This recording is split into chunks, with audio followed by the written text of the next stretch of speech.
Hello everyone, welcome to raw SSC. आज है हमारी रीजनिंग 500 सीरीज की क्लास नंबर 1। काफ़ी बच्चे वेट कर रहे थे कि रीजनिंग की 500 सीरीज कब स्टार्ट होगी, तो आज से स्टार्ट हो गई है। बेसिकली इस सीरीज़ में हम कैसे कवर करने वाले हैं, इस सीरीज़ में हम करेंगे 500 क्वेश्चन। एक क्लास में होंगे 50 क्वेश्चन। ठीक है, 50 क्वेश्चन किस तरह से होंगे, जैसे ही आपके 25 क्वेश्चन आते हैं पेपर में ना, तो उसी को हमने ऑलमोस्ट डबल कर दिया है, 50 क्वेश्चन करेंगे। कुछ टॉपिक्स को डबल नहीं किया है, लेकिन कुछ टॉपिक जो थोड़े से डिफिकल्ट होते हैं या जिनमें थोड़ा सा टाइम ज़्यादा लगता है, उनके नंबर ऑफ क्वेश्चंस मैंने बढ़ा दिए हैं। ठीक है, दूसरा करेंगे कैसे इस सीरीज़ को। पहली कुछ क्लासेस में देखो 10 क्लासेस होने वाली हैं। ठीक है, 10 क्लासेस में आराम से 500 क्वेश्चन कर लेंगे, क्योंकि एक क्लास में 50 क्वेश्चन हो रहे हैं। ठीक है, शुरू के 1-2 क्लासेस में मैं कॉन्सेप्ट को क्लियर करने की कोशिश करूंगा। जो भी चैप्टर, जैसे सपोज करो डाइस आ रहा है, ठीक है, डाइस में कुछ चीज़ें यूज़ होती है, कुछ टिप्स एंड ट्रिक्स यूज़ होती है, या एक बेसिक फॉर्मूला समझ लो उसको, या जो चीज़ है जिस तरह से सॉल्व करने की ट्रिक है उसकी वो यूज़ होती है। ठीक है, उसको एक्सप्लेन करूंगा और फिर क्वेश्चन करूंगा। लेकिन वो चीज़ मैं 1-2 क्लास के बाद छोड़ दूंगा, क्यों? क्योंकि हर क्लास में अगर मैं सेम कॉन्सेप्ट पढ़ाता रहूंगा तो फिर जो रैपिड रीजनिंग हमने करी थी उसका फ़ायदा क्या होगा। वो चीज़ तो वहाँ पे भी करवा रखी है मैंने, वहाँ से भी आप कवर कर सकते हो। लेकिन यहाँ पर 50 क्वेश्चन करने का फ़ायदा क्या है कि आप थोड़ा सा ज़्यादा देर तक, क्या होगा कि जो रीजनिंग के क्वेश्चंस हैं उसको लगा पाओगे थोड़ा सा। अगर इन केस अगर आपका 15 मिनट में आपका होता है पेपर सॉल्व, मॉक अगर आप देते हो, तो अगर सपोज करो यहाँ पे 30 मिनट लग रहे हैं, तो क्या है, आप थोड़ा सा ज़्यादा सोच पाओगे पर्टिकुलर क्वेश्चंस पे ना। वो चीज़ करने की कोशिश कर रहे हैं यहाँ पे। दूसरा, जल्दी जल्दी सारे टॉपिक्स करेंगे तो 10 क्लासेस में सारी चीज़ें ख़त्म भी हो जाएंगी, तो रिवीजन भी हो जाएगी, मॉक पर्सपेक्टिव भी रहेगा। जो अच्छे टॉपिक्स हैं जैसे एनालॉगी हो गया, ठीक है, एनालॉग के बाद अगर काउंटिंग फिगर में बहुत प्रॉब्लम आती है, ठीक है, दूसरा ब्लड रिलेशन में भी बहुत प्रॉब्लम आती है बच्चों को। ठीक है, तो कुछ इस तरह के टॉपिक है जो आप बार बार करेंगे इस सीरीज में, तो आपके वो पक्के होते हुए चलेंगे। ठीक है, मॉक वाला एंगल भी रहेगा, प्रैक्टिस वाला एंगल भी रहेगा। तो जब ये सीरीज खत्म होगी 10 क्लासेस के बाद, ऑलमोस्ट 3 हफ्ते लगेंगे। ठीक है, 3 हफ्ते के बाद आप उस लेवल पे होगे कि आप रीजनिंग में 45 प्लस तो मेरे ख्याल से कोई ला ही नहीं रहा होगा। ठीक है, और ये 45 भी तब आ रहे होंगे जब कोई एक आध सिली मिस्टेक हो रही है, कॉन्सेप्ट अगर आप छूट रहे हैं या ऐसा कुछ हो रहा है कि कॉन्सेप्चुअल मिस्टेक हो रही है, वो ऐसा नहीं होना चाहिए। ठीक है, इस सीरीज के बाद वो सारी चीज़ें सॉर्ट हो जाएंगी। तो कॉन्सेप्चुअल मिस्टेक होनी खत्म हो जाएगी आपकी। सिली मिस्टेक हो जाती है कई बार, आपने कितनी प्रैक्टिस करी हो, कई बार हो जाती है, उस चीज़ को आप करेक्ट करते रहना साइड बाय साइड। ठीक है, तो 45 से नीचे एवरेज स्कोर तो आपका रहना ही नहीं चाहिए किसी एंगल पे। दूसरा, मैं तो ये कहूँगा जिन्होंने पहले भी पढ़ लिया है, रैपिड रीजनिंग पढ़े, तो 47.5 या 48 अगर एक कोई क्वेश्चन छोड़ देते हो, नहीं हो रहा है, तो इतना तो स्कोर आपका रहना चाहिए। एक क्वेश्चन का मार्जिन रखो बस। ठीक है, उससे ज़्यादा क्वेश्चन का मार्जिन नहीं रखना है, क्योंकि बच्चे स्कोर करते हैं 50 आउट ऑफ 50, भर के मिलेंगे आपको बच्चे। तो आप भी उसी लीग में रहो ना, ताकि आप रीजनिंग में तो पीछे नहीं छूट रहे। रीजनिंग में नहीं छूटना है, मैथ्स में पीछे नहीं छूटना है। ठीक है, जीके का गेम हो जाता है लास्ट में, जीके में डिपेंड करता है आपने कितना पढ़ा है। लेकिन 3 सब्जेक्ट की अगर मैं बात करूँ, रीजनिंग, मैथ और इंग्लिश, इसमें तो आप जो टॉपर बच्चा है उसके आसपास रहो। जीके में फिर देखना, कई बार होता है जीके आसान शिफ्ट, मतलब नॉर्मल बच्चा नॉर्मल पढ़ गया, उसमें आसान शिफ्ट आ गई तो वो कर देता है, डिफिकल्ट शिफ्ट आ गई तो गड़बड़ हो जाती है। ठीक है, तो उस तरीके से देखना है आपको। तो रीजनिंग को तो आप ये समझ के चलना है 47.5 हो गया या 48 हो गया या 50 आ जाए उस टाइम पे। ठीक है, और टेलीग्राम जरूर ज्वाइन कर लेना, लिंक आपको डिस्क्रिप्शन में मिल जाएगा। इनकेस कोई क्वेरी है आपकी या कोई चीज़ पूछना चाहते हो तो वहाँ पे वो चीज़ भी पूछ सकते हो। दूसरा, पीडीएफ भी वहाँ पे मैं अपलोड करता हूँ, तो इनकेस अगर कोई क्वेश्चन समझ में नहीं आते तो आप पीडीएफ से रेफर कर सकते हो। ठीक है, तो आज की क्लास स्टार्ट करते हैं। फिर 50 क्वेश्चन करेंगे, एक एक करके कॉन्सेप्ट सीखेंगे। जो और कॉन्सेप्ट मैं पूरा कॉन्सेप्ट नहीं सिखाऊंगा, जैसे डाइस में 2-3 तरह की चीज़ें हम यूज़ करते हैं, लेकिन जो क्वेश्चन होगा उसमें जो कॉन्सेप्ट यूज़ है वही बताऊंगा। ठीक है, सारे कॉन्सेप्ट अगर करने लगा तो ये 50 क्वेश्चन करते करते बहुत ज़्यादा टाइम लग जाएगा। ठीक है ना, तो स्टार्ट करते हैं फिर। क्वेश्चन नंबर 1 है, देखो डायरेक्शन का क्वेश्चन लग रहा है। ठीक है, डायरेक्शन का क्वेश्चन है, पहले पढ़ते हैं क्या बोल रहा है, फिर इसको करते हैं, कैसे करते हैं, स्टेप क्या होते हैं इसके, वो मैं आपको समझाऊंगा। ठीक है, सबसे पहला स्टेप तो क्या है, आप सबसे पहले डायरेक्शन बना लो, ईस्ट, वेस्ट, नॉर्थ, साउथ। इसमें सबसे बड़ी प्रॉब्लम बच्चों को ये होती है कि जब वो जिस डायरेक्शन में बोल रहा होता है उस डायरेक्शन में चल रहे होते हो, उसके बाद वो अगर लेफ्ट और राइट बोलता है तो लेफ्ट और राइट में कंफ्यूजन हो जाता है। सबसे आसान तरीका इसका ये होता है, आप खुद को मान के चलो कि आप इस डायरेक्शन में देख रहे हो और इस डायरेक्शन में चल रहे हो, तो आपका लेफ्ट इधर होगा, आपका राइट इधर होगा। अगर आप इस डायरेक्शन में चल रहे हो और आप इस डायरेक्शन में देख रहे हो तो आपका लेफ्ट इधर होगा और आपका राइट इधर होगा। अगर इस डायरेक्शन में चल रहे हो तो आपका राइट इधर होगा और लेफ्ट इधर होगा। अगर नीचे वाली डायरेक्शन में चल रहे हो, आपको ये देखना है कि नीचे वाली डायरेक्शन का मतलब ये नहीं आप उल्टा चलोगे, नीचे वाली डायरेक्शन में देख रहे हो। अगर आप साउथ डायरेक्शन में इस डायरेक्शन में देखोगे तो आपका राइट इधर होगा और लेफ्ट इधर होगा। इस तरीके से समझना है चीज़ों को, ठीक है। तो अब क्वेश्चन पढ़ेंगे, क्वेश्चन में जिस तरीके से बोल रहा होगा उस तरीके से बनाते हैं और फिर देखते हैं क्या आंसर आता है, ठीक है। क्वेश्चन पढ़ो पहले। बोल रहा है Shweta starts walking from her office and walks 150 metre towards south. हम मान लेते हैं यहाँ पर है उसका ऑफिस, ठीक है। वो साउथ की तरफ चल रही है 150 मीटर, इस डायरेक्शन में चलेगी। सपोज यहाँ तक पहुँच गई, 150 मीटर आई, ठीक है। Then she turns right. मैंने बोला था आप खुद को रेफर करो, आप इस डायरेक्शन में चल रहे हो, इस डायरेक्शन में देख रहे हो, तो आपका राइट किधर होगा, इधर होगा, ठीक है। राइट चलती है और 80 मीटर वॉक करती है, ठीक है। ये 80 मीटर चल दिया। Then she turns left and walk 60। अगर आप इस डायरेक्शन में देख रहे हो तो आपका राइट इधर होने वाला है और लेफ्ट इधर होने वाला है, तो लेफ्ट चलने के लिए बोला है, लेफ्ट चल दिया हमने, 60 मीटर बोल रहा है वो, ठीक है। Then she finally turns left and walk 280 metre to reach a bank. उसके बाद वो लेफ्ट टर्न करती है। अगर आप इस डायरेक्शन में चल रहे हो तो लेफ्ट कहाँ होगा, इस साइड होगा, और बोला 280, 80 तो यहाँ तक हो गया, तो 200 आगे होगा। यहाँ से यहाँ तक 200 हो गया, यहाँ से यहाँ तक 80 हो गया। क्यों हो गया, क्योंकि ऊपर वाला भी यहाँ से यहाँ तक 80 था, तो यहाँ तक आके 80 कंप्लीट हो जाएगा और 200 आगे चलना पड़ेगा आपको। क्यों, क्योंकि 280 बोल रहा है वो, ठीक है। बोल रहा है what is the shortest distance between our office and the bank. Office ये रहा और बैंक ये रहा, ठीक है।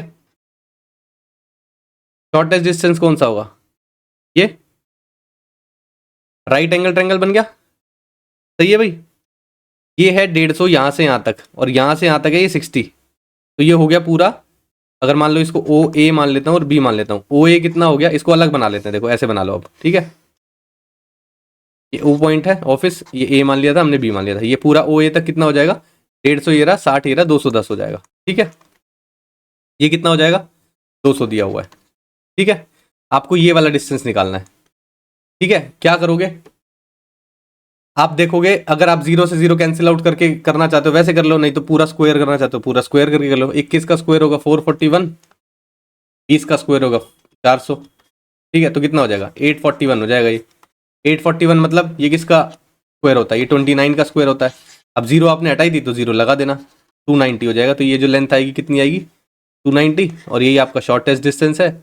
ऑप्शन नंबर बी आपका सही होने वाला है। समझे भाई कॉन्सेप्ट। इसमें कॉन्सेप्ट समझना था डायरेक्शन में कैसे चल रहे हैं, लेफ्ट राइट कैसे मुड़ रहे हैं और कौन सा डिस्टेंस कैसे कैलकुलेट कर रहे हैं, ठीक है। आगे बढ़ते हैं। ये देखो, ये है सिटिंग अरेंजमेंट का।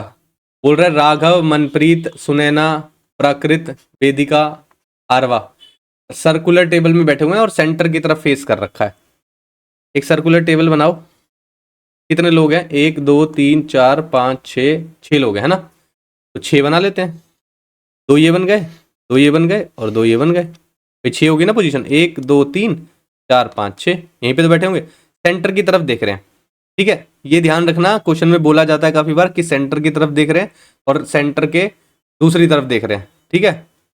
ऑपोजिट साइड मतलब सेंटर की तरफ नहीं देख रहे हैं। फेस उनका सेंटर की तरफ होगा एक बार ये बोलेगा, और फेस उनका सेंटर की तरफ नहीं होगा ये भी बोल सकता है क्वेश्चन में। तो डिपेंड करता है उस चीज पे कि आप लेफ्ट राइट कैसे लोगे वहां पे, ठीक है। Raghav is second to the left of Prakrit. अभी हमें कुछ नहीं पता तो हम कहीं पे बिठा देते हैं, प्राकृत को यहाँ बिठा देते हैं। अब इसके लेफ्ट की बात कर रहा है, अगर ये सेंटर की तरफ देख रहा है देखो, तो इसका लेफ्ट इधर होगा और राइट इधर होगा, ये राइट होगा और ये लेफ्ट होगा। समझ में आया। सेंटर की तरफ देखो, सपोज करो आप यहाँ पे बैठे हो, आप सेंटर की तरफ देख रहे हो, तो आपका लेफ्ट ये है ना और राइट ही है, ऐसे ही सोचना है, ठीक है। बोल रहा Raghav is second to the left of Prakrit. Second की बात कर रहा है, फर्स्ट पोजीशन ये होगी और सेकंड पोजीशन ये होगी, तो राघव यहाँ पे बैठा हुआ है, ठीक है। बोल रहा है Manpreet is to the immediate left of Sunaina. ना हमें मनप्रीत का पता है ना सुनैना का पता है, कहाँ पे बिठाओगे अभी नहीं पता चल सकता, ठीक है। तो आगे देखते हैं कोई और इन्फॉर्मेशन दे रहा है क्या। बोल रहा है Aarva is second to the right of Vedika. Vedika के सेकंड राइट में बैठी हुई है ना, तो यहाँ पे भी नहीं पता चल रहा। There are equal number of person between Raghav and Manpreet from both the ends. अब देखो ये चीज है ना, राघव आ गया, हमें पता है राघव कहाँ बैठा हुआ है। बोल रहा है राघव और मनप्रीत के बीच में इक्वल नंबर ऑफ लोग बैठे हुए हैं दोनों साइड से। अब देखो अगर राघव यहाँ है तो मनप्रीत अगर यहाँ होगा तो लेफ्ट में जाओगे तो भी 2 लोग बैठे हैं, राइट में जाओगे तो भी 2 लोग बैठे हैं। राघव के कंपैरिजन की बात कर रहा हूँ, राघव के लेफ्ट में भी 2 लोग बैठे हैं, राघव के राइट में भी।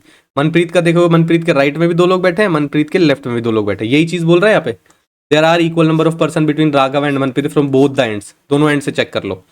अब हमें मनप्रीत का पता चल गया। देखो अब यहाँ पे देखते हैं, Manpreet is to the immediate left of Sunaina. Sunaina के लेफ्ट में है, तो यहाँ पर बैठना पड़ेगा सुनैना को, क्योंकि उसका लेफ्ट यही है। सही है। सेंटर की तरफ देखो और इमेजिन करो आपका लेफ्ट इधर आएगा, राइट उधर आएगा, ठीक है ना। फिर बोल रहा है आरवाई second to the right of Vedika. Vedika से सेकंड राइट पे बैठी हुई है आरवा, ठीक है। अब देखो ये दो पोजीशन बचे हुए हैं हमारे पास।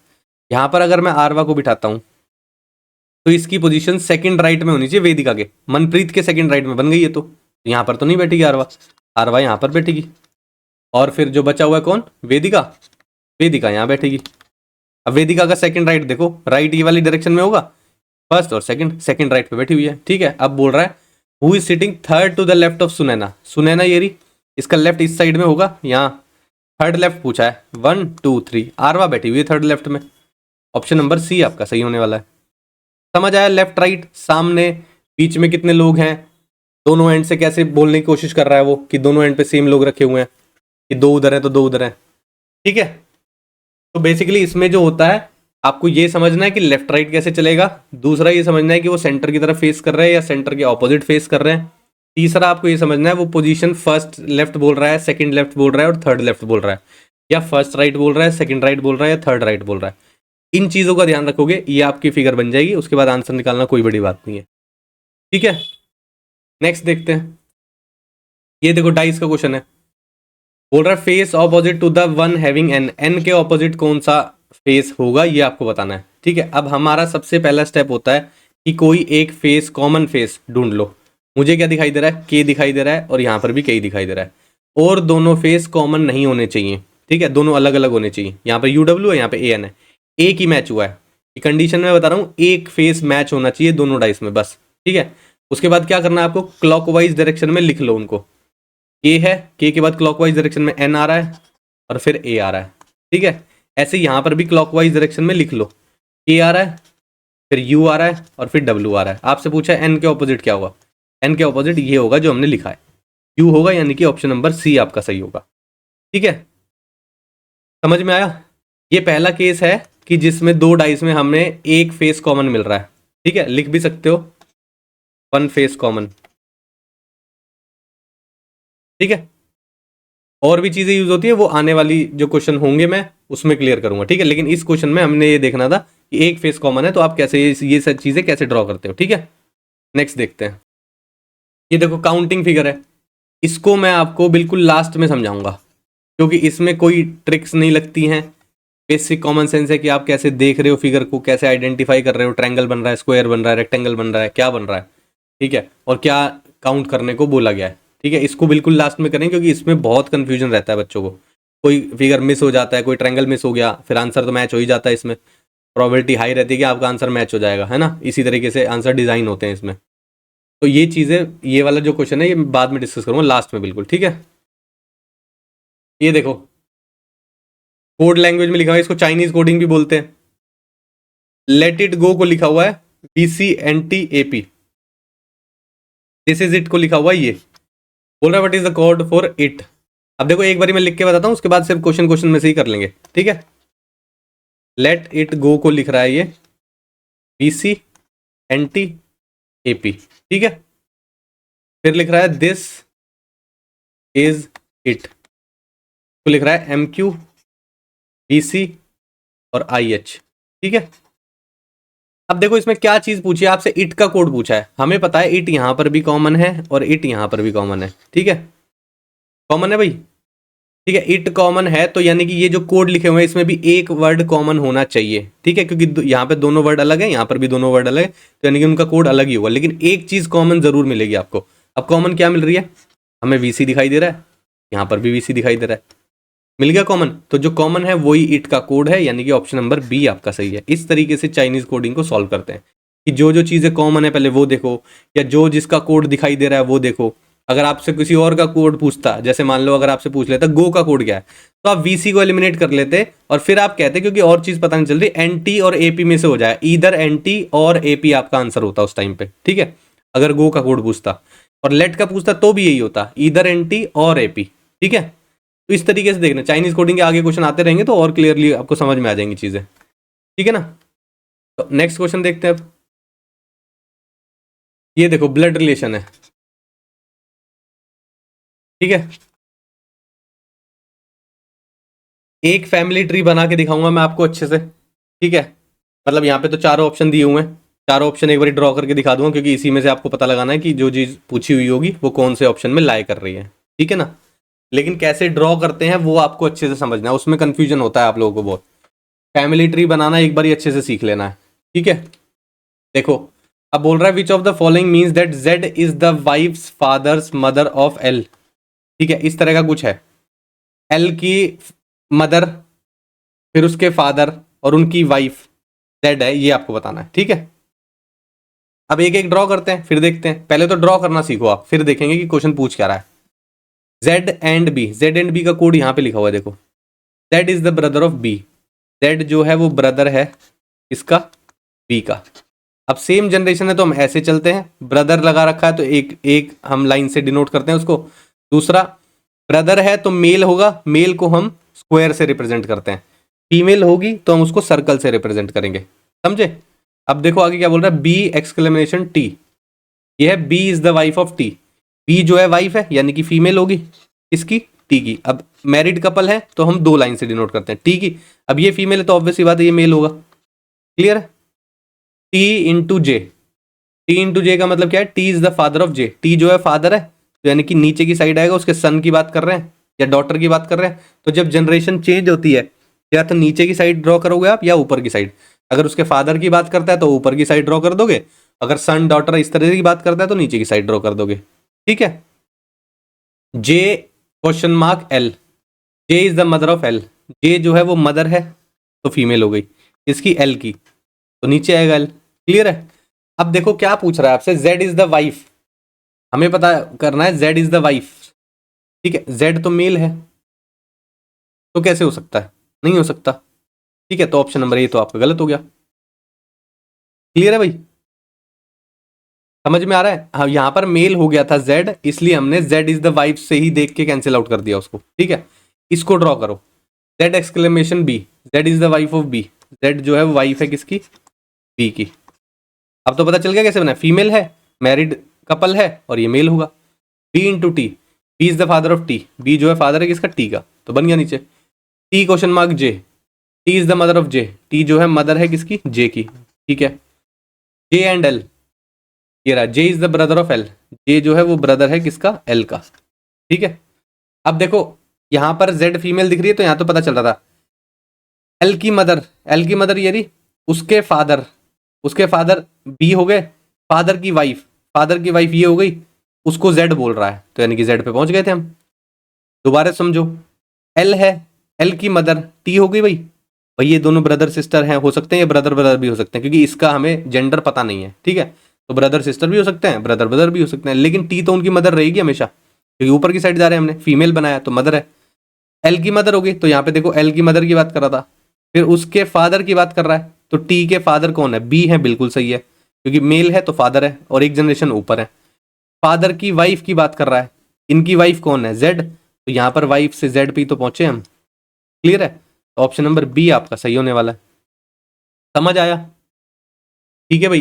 पहली बारी में इन केस आपको आसान क्वेश्चन चाहिए होगा शायद, लेकिन शुरुआत ही ऐसे कर रहे हैं कि आप पहले फैमिली ट्री बनाना सीख लो और फिर ऑप्शंस को चेक करना भी सीख लो, इन कोड को फैमिली ट्री में डिजाइन करना भी सीख लो, ठीक है। 10 क्लासेस में चीजें खत्म करनी है तो ऐसा नहीं है ना एक क्लासेस में ब्लड रिलेशन को बनाना ही सिखाता रहेंगे मैं, ठीक है, वो नहीं करना है। नेक्स्ट देखे, ये देखो पेपर फोल्डिंग का क्वेश्चन है, इसमें ट्रिक याद रखना, एक चीज की तो याद ही रख लेना, इसमें वाटर इमेज और मिरर इमेज का कॉन्सेप्ट यूज होता है। काफी बच्चों को लगेगा ये कॉन्सेप्ट तो अलग है, ये इसमें कैसे यूज होता है, बिल्कुल यूज होता है, ठीक है। जहां से फोल्ड किया गया है ये वाली लाइन अगर ऐसे ऊपर और नीचे है तो इसको वाटर इमेज समझ लेना, ठीक है। अगर साइड में है तो इसको मिरर इमेज समझ लेना, क्लियर है। इस तरीके दूसरा एक और ट्रिक समझो, इसमें क्वेश्चन फिगर जो है कभी चेंज नहीं होती, चेंज कभी नहीं होगी। क्वेश्चन फिगर मतलब ये जो फिगर है कुछ भी हो अनफोल्ड करने के बाद, ये यहां पे जो इस वाले सेक्शन में जो चीजें है ना वो आपको ऐसी ही दिखाई देंगी, क्लियर है। अगर आप इसको 4 पार्ट में डिवाइड कर देते हो ऐसे, ठीक है, तो आपको देखना है ये वाला जो पोर्शन है ना, ये ऐसा ही दिखना चाहिए। ये अगर चेंज दिख रहा है तो कोई फायदा नहीं है। क्लियर है? अब देखो समझाता हूं, ऑप्शन को एलिमिनेट करते हुए चलना है, ठीक है? ऑप्शन को एलिमिनेट करते हुए चलेंगे। यहाँ पर बी लिख लेना, आई थिंक लिखना भूल गए, सी लिख लो यहाँ पे, ये डी लिख लो, ठीक है? अब देखो ये दिखाई दे रहा है आपको, ये भी दिखाई दे रहा है, लेकिन ये वाली लाइन ऐसे दिख रही है यहाँ पे, है ना? ये तो ऐसे दिख रही है, यहाँ पर तो स्ट्रेट दिखाई दे रही है, तो मैच नहीं कर रहा। पहले तो यही हटा दो। ये देखो, इसको अगर आप करोगे ऐसे तो ये दिख रहा है आपको, बिल्कुल सही है। ये भी दिख रहा है आपको, बिल्कुल सही है। इस तरह का बॉक्स दिखाई दे रहा है, बिल्कुल सही दिखाई दे रहा है। मिल गया, ऑप्शन बी आपका सही है। क्रॉस चेक करना आगे देखो, इस तरह का फिगर तो हम पहले ही एलिमिनेट करते हुए हैं, तो गलत हो गया। दूसरा, ये अलग अलग हो गए भाई, इसको पूरा करके स्क्वायर बनना चाहिए था ना। ये ऊपर खुलेगा तो ऐसे आ जाएगा, फिर इधर की साइड खुलेगा तो ऐसे आ जाएगा, पूरा स्क्वायर बन जाएगा।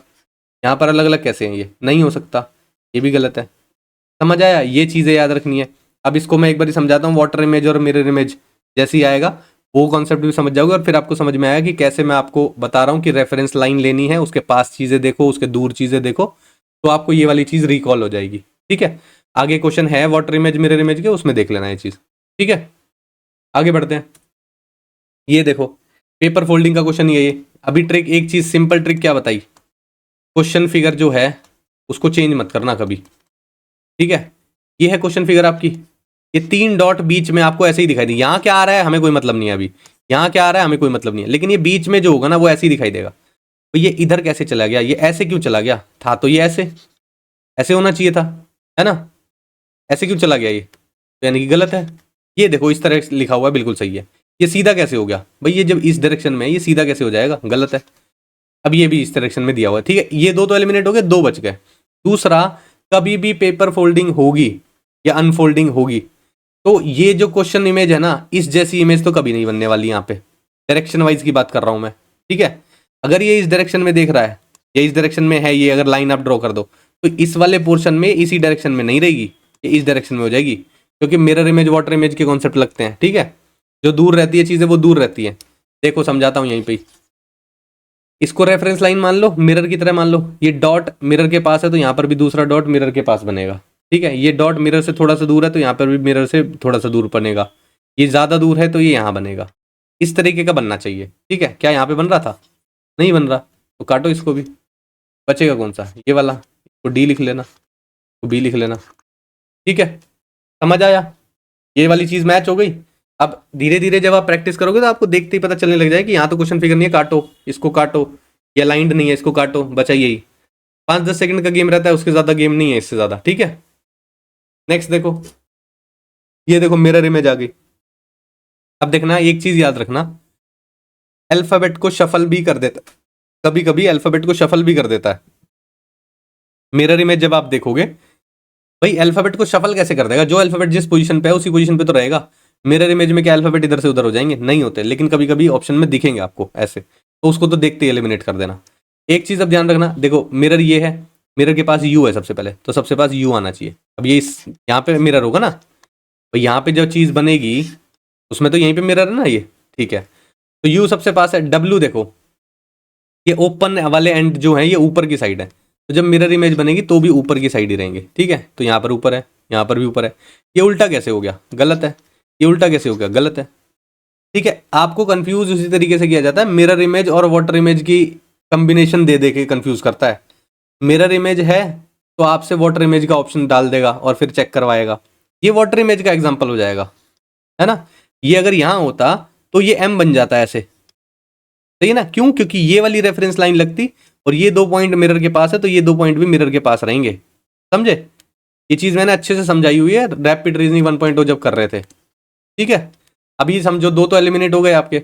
उसके बाद देखो एक्स सेम दिखाई दे रहा है, जे कुछ अलग दिखाई दे रहा है हमें।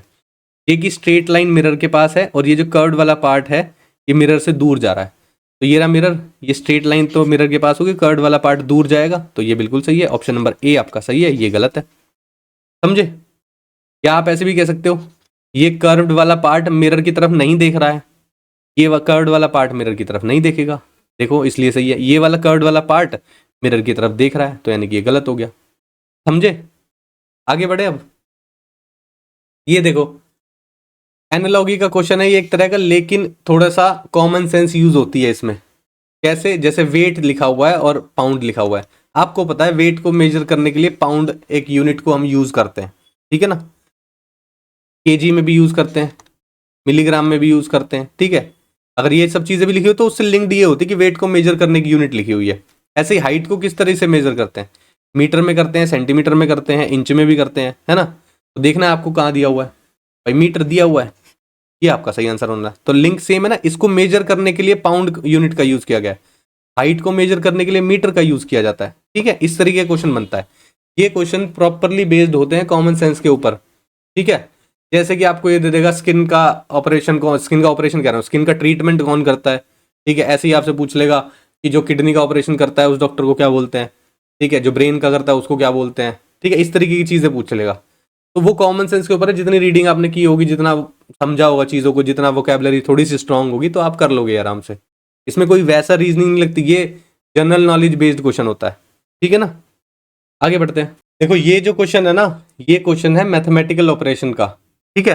अब इसमें जो जो क्वेश्चन में दिया होता है वो चीज़ अप्लाई करते हैं और इक्वेशन को सॉल्व करने की कोशिश करते हैं, ठीक है। इसमें बोल रहा है जो स्टार साइन को है ना रिप्लेस कर दो इन सब जो ऑप्शन दिए हुए हैं, और आपको जो ये इक्वेशन है बैलेंस करनी है, ठीक है। यानी कि इधर को सॉल्व करके आपका 38 आना चाहिए, ठीक है। इसमें सबसे पहली ट्रिक समझ लो या अप्रोच समझ लो, आपको देखना है डिवाइड कहाँ पे लग रहा है। क्यों? क्योंकि अगर डिवाइड पूरा नहीं कर पा रहा है वो नंबर उसको, तो फ्रैक्शन क्रिएट कर देगा। फॉर एग्जाम्पल 5 डिवाइड बाय 3 लिखता हूं मैं, तो ये 5/3 हो जाता है। इसको सॉल्व कर ही नहीं पाओगे, ये डेसिमल में ही चलता रहेगा, है ना। चाहे वो क्या नाम है, टर्मिनेट हो जाए ये डेसिमल में जाके, इन केस अगर मैं कुछ और लिख देता हूँ, 5/2 लिख देता हूँ, तो वो टर्मिनेट हो जाएगा, लेकिन वो रहेगा तो डेसिमल में ही। लेकिन आपका आंसर डेसिमल में नहीं आ रहा है। तो ये चीज़ें अगर आप जैसे ही फाइंड आउट कर लेते हो कि आपका फ्रैक्शन बन रहा है, तो उस ऑप्शन को तो फटाफट हटा देना, ठीक है। क्योंकि चारों को बना के देखोगे टाइम ज़्यादा लग सकता है। तो आप सबसे पहले क्या करो, डिवाइड चेक कर लो, सही है। एक चीज़ ध्यान रखना, और अगर डिवाइड के साथ में मल्टीप्लाई भी है तो ध्यान से करना, क्यों? क्योंकि वो उस दूसरे नंबर को भी काट सकता है, जैसे कि यहाँ पर है। एक एग्जाम्पल से समझाता हूँ। 55 डिवाइड बाय 63 इंटू 9 लिखा हुआ है ना, -8 + 3। इसका मतलब क्या है, 55/63 है, इंटू 9 है, ठीक है। 9 सत्ते 63 हो गया। देखो ये इसको काट गया, डिवाइड हमें इससे करना था, लेकिन ये इसको भी काट रहा है क्योंकि इंटू लिखा हुआ ना। लेकिन अब आपको पता चल गया 55/7 जो है ये फ्रैक्शन ही रहेगा, क्यों? क्योंकि एग्जैक्टली कट नहीं होता है, यानी कि ये वाला ऑप्शन आपका एलिमिनेट हो जाएगा। दूसरा यहाँ पे भी देख सकते हो, 55 है इंटू 63 डिवाइड बाय 9 + 8 - 3, ठीक है। अब 63 डिवाइड बाय 9 है, सीधा सीधा 7 पे चला जाएगा, 55 इंटू 7 हो जाएगा, +8 - 3। अब ये बन गया नंबर, आपको साफ साफ दिख रहा है। 55 को 7 से मल्टीप्लाई करोगे बड़ा नंबर हो जाएगा, इसमें ये प्लस माइनस छोटे मोटे नंबर से कोई फर्क नहीं पड़ने वाला, तो ये भी आपका एलिमिनेट हो जाएगा। समझ रहे हो? आगे सॉल्व करने की क्या जरूरत है। इसको देखो, अब ये तो मैं ऑप्शन वाइज चल रहा हूँ, एक एक ऑप्शन, लेकिन पहले आप डिवाइड देख लेते तो आपको पता चल जाता, ठीक है ना। ये देखो अब 55 + 63 - 9, 9 के बाद है इंटू 8 डिवाइड बाय 3, ठीक है। क्या हो जाएगा ये, 55 + 63 -9 इंटू 8/3। ये इसको काट देगा, 3 हो गया, 8 × 24 हो जाएगा। 55 + 63 - 24, ये कितना हो गया? देखो 100 से ऊपर हो गया ये, ठीक है। उसमें 24 माइनस करोगे कोई फर्क नहीं पड़ने वाला, ये भी आपका ऑप्शन नहीं होने वाला। क्लियर है? इसको देखो अब 55 + 63 डिवाइड बाय 9 - 8 इंटू 3, ठीक है। 55 + 9 सत्ते 63 होगा, 7 आ जाएगा, 8 × 24 माइनस का 24 हो जाएगा, ठीक है। 55 और 7 कितना हो जाएगा? 62, 62 में से 24 माइनस करोगे आपका आंसर आएगा 38। मिल गया? ऑप्शन नंबर डी आपका सही है यहाँ पे। लेकिन आप एलिमिनेट किस तरीके से करते हुए चलोगे वो आपको समझना है, ठीक है ना। कोई नंबर बड़ा दिख रहा है, आपका आंसर वो छोटा है, हटा दो, ठीक है। फ्रैक्शन चल रही है, फ्रैक्शन तो आना ही नहीं है, हटा दो, ठीक है। इस तरीके से एलिमिनेट करना होता है इन क्वेश्चन को। अगर फिर भी चारों ऑप्शन में कोई भी फ्रैक्शन नहीं बना रहा, एलिमिनेट भी नहीं हो रहा है कोई, तो एक एक करके बना के देखना पड़ेगा, और फिर देखना आपको कौन सी इक्वेशन मैच कर रही है, ठीक है। इसलिए मैं रिकमेंड करता हूँ कि ये वाले क्वेश्चन, नंबर वाले क्वेश्चन खासकर, जो बच्चों ने रीजनिंग की मॉक सीरीज की है, मैंने वहां पे बताया है कि नंबर वाले क्वेश्चन, जैसे कि एनालॉजी हो गया, मैथमेटिकल ऑपरेशन हो गया, नंबर सीरीज हो गया, इन सबको बाद में करना होता है, क्योंकि कई बार ये चीजें अटक जाती है, ठीक है। उससे पहले और सारी चीजें कर लो, ठीक है भाई। नेक्स्ट क्वेश्चन देखते हैं। ये देखो सीरीज का क्वेश्चन है, बोल रहा है क्वेश्चन मार्क की जगह क्या आएगा ये आपको बताना है। देखो अब सीरीज को देख के आपको पता क्या चलना चाहिए, सबसे पहले तो ये देखो क्या नंबर स्लोली बढ़ रहा है, बिल्कुल आराम आराम से, क्या एकदम ड्रास्टिक चेंज आ रहा है। अगर ये चेंज है तो मल्टीप्लाई फैक्टर यूज हो रहा होगा, ठीक है। अगर ये नॉर्मल चल रहा है तो एडिशन या सब्ट्रैक्शन कुछ चीजें कर रहा होगा, ठीक है। उसी तरीके से आपको अप्रोच रखनी है अपनी।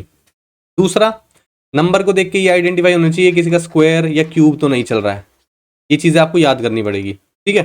जैसे 30 ऑब्वियसली बात है किसी का स्क्वायर क्यूब नहीं है, तो ये चीजें नहीं चल रही, साफ दिख रहा है आपको, ठीक है। अब देखो क्या हो रहा है, ये पहले नंबर घट रहा है ना। कितना घट रहा है, -8 हो रहा है। फिर देखते हैं क्या हो रहा है, 22 से 36 हो गया, ये +14 हो रहा है, ठीक है। 36 से 75 हो गया, क्या हो रहा है, 36 दूनी 72 होता है, ये 39 बढ़ गया सीधा, ठीक है। फिर देखो ये बहुत ज़्यादा बढ़ गया, तो डिफरेंस वाली चीज़ तो चल नहीं रही है जहाँ तक दिखाई दे रही है मेरे को, ठीक है, क्योंकि बहुत जल्दी नंबर बढ़ गया लास्ट में जाके, तो यानी कि कुछ ना कुछ मल्टीप्लाई हो रहा होगा, सही है।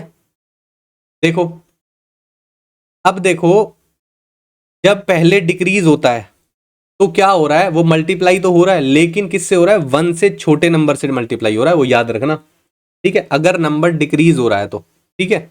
अगर नंबर इंक्रीज हो रहा है तो वो 1 से बड़े से मल्टीप्लाई हो रहा होगा, अगर नंबर डिक्रीज हो रहा है तो वो 1 से छोटे से मल्टीप्लाई हो रहा होगा। 1 से छोटे का मतलब है आप सबसे पहले ट्राई करके देखोगे 1/2 यानी कि हाफ से।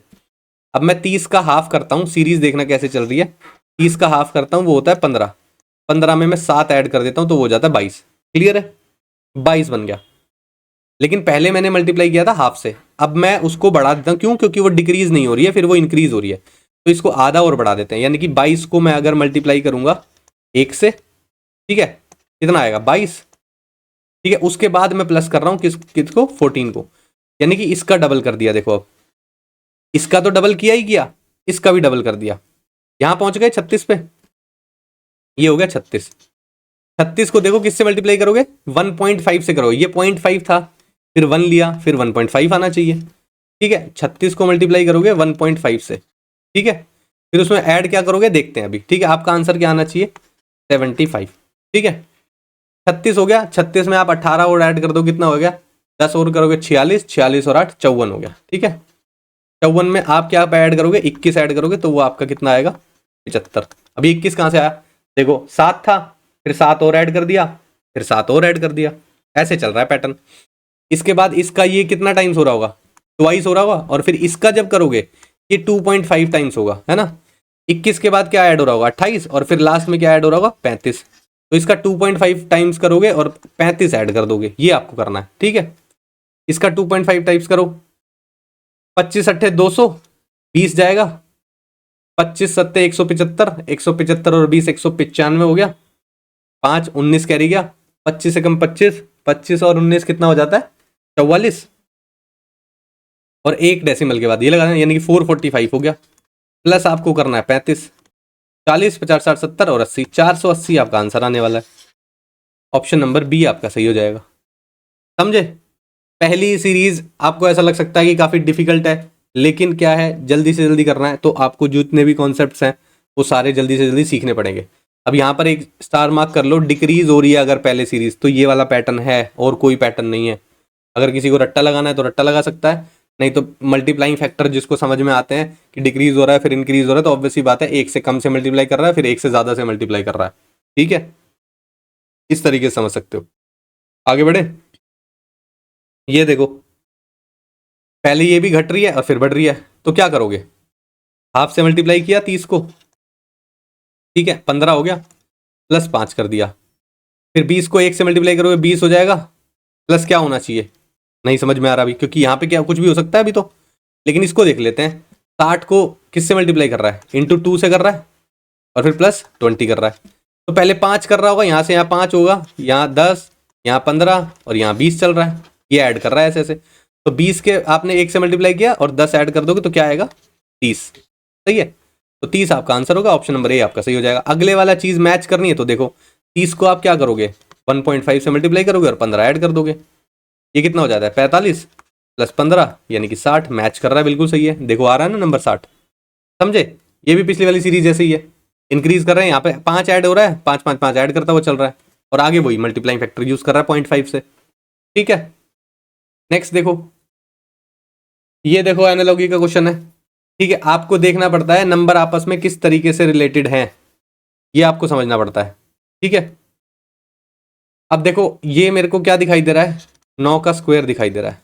ये मुझे क्या दिखाई दे रहा है, 11 का स्क्वायर दिखाई दे रहा है। ये मुझे क्या दिखाई दे रहा है, 1 का स्क्वायर दिखाई दे रहा है। ये मुझे क्या दिखाई दे रहा है, 8 का स्क्वायर। अब क्यों दिखाई दे रहा है, ये नंबर्स आपको याद होने चाहिए, स्क्वायर क्यूब। 9 का स्क्वायर है, लेकिन 9 से 19 कैसे बनेगा, 9 इंटू 2 अगर मैं लिख दूं प्लस 1 कर दूं तो 19 हो जाएगा, ठीक है। 11 इंटू 2 मैं लिख दूं प्लस 1 कर दूं तो 23 हो जाएगा, ठीक है। 1 इंटू 2 मैं लिख दूं प्लस 1 कर दूं तो कितना, 3 हो जाएगा। 8 इंटू 2 मैं लिख दूं और प्लस 1 कर दूं, यानी कि ये तो 17 हो जाएगा। ये तो मैच नहीं कर रहा। आपको क्या फाइंड आउट करना था, find that odd number of pair. देखो सब में सेम पैटर्न चल रहा है। ऑड कहां पर है, ऑप्शन नंबर डी है, क्योंकि मैच नहीं कर रहा है। इंटू 2 प्लस 1 यहाँ पे भी हो रहा है, इंटू 2 प्लस 1 यहाँ पे भी हो रहा है, इंटू 2 प्लस 1 यहाँ पे भी हो रहा है, ठीक है। समझे, इस तरीके से इन क्वेश्चन को अप्रोच किया जाता है कि क्या देखोगे आप। अब ये कोई जरूरी नहीं है आप हर बार क्यूब देखने लग जाओ, स्क्वायर देखने लग जाओ। कभी कभी डायरेक्ट मल्टीप्लाई भी बोलेगा, कभी कभी डिफरेंस भी बोलेगा। जैसे आप एनालॉगी में कर रहे हो ना चीज़ों को, डिफरेंस देखोगे, समेशन करके देखोगे, एडिशन करके देखोगे किसी नंबर का, मल्टीप्लाई करके देखोगे, डिवाइड करके देखोगे, स्क्वायर करके देखोगे, क्यूब करके देखोगे। कुछ मल्टीप्लाई करोगे फिर कुछ प्लस करोगे, कुछ मल्टीप्लाई करोगे कुछ माइनस करोगे। ये सारे जो पैटर्न्स हैं आपके दिमाग में चलने चाहिए जब आप नंबर्स को देखते हो, तो कि मैं ये वाला कर लिया, ये नहीं चल रहा, फिर कुछ और पैटर्न है। ऐसा नहीं है ना एक पैटर्न देखा आपने, कुछ प्लस करके देखा, अरे ये सीरीज तो सॉल्व ही नहीं हो रही। दूसरा पैटर्न देखो, मल्टीप्लाई करके देखो, डिवाइड करके देखो, सम करके देखो, डिफरेंस करके देखो, ठीक है, आपस में जोड़ के देखो। अलग तरह क्वेश्चन आएगा, मैं आपको बताऊंगा, उसमें तो इस तरह की चीजें चलती है, आपस में सम करेंगे फिर डिवाइड करेंगे, लेकिन चल रहे मैथमेटिकल ऑपरेशन ही होते हैं सारी जगह, ठीक है। नेक्स्ट देखते हैं। अब देखो ये क्वेश्चन है, एनालॉगी का क्वेश्चन है, ठीक है। अब इस क्वेश्चन को देख के सबसे पहले क्या स्ट्राइक करना चाहिए आपके दिमाग में, वो समझो। पहले नंबर को देखते ही सबसे पहले ये देखो कि गैप्स कितने दिखाई दे रहे हैं, क्या ज़्यादा गैप्स हैं, कम गैप्स है, कोई मल्टीप्लाई दिख रहा है, हो पाएगा किसी से या नहीं हो पाएगा, उस तरह की चीज़ें सोचनी है। दूसरा, अगर आपको स्क्वायर क्यूब्स याद है तो ये नंबर जितने भी लिखे हुए हैं आपको ये देखते ही हिट करेगा सबसे पहले कि ये सारे नंबर्स तो किसी ना किसी के स्क्वायर लिखे हुए हैं, है ना।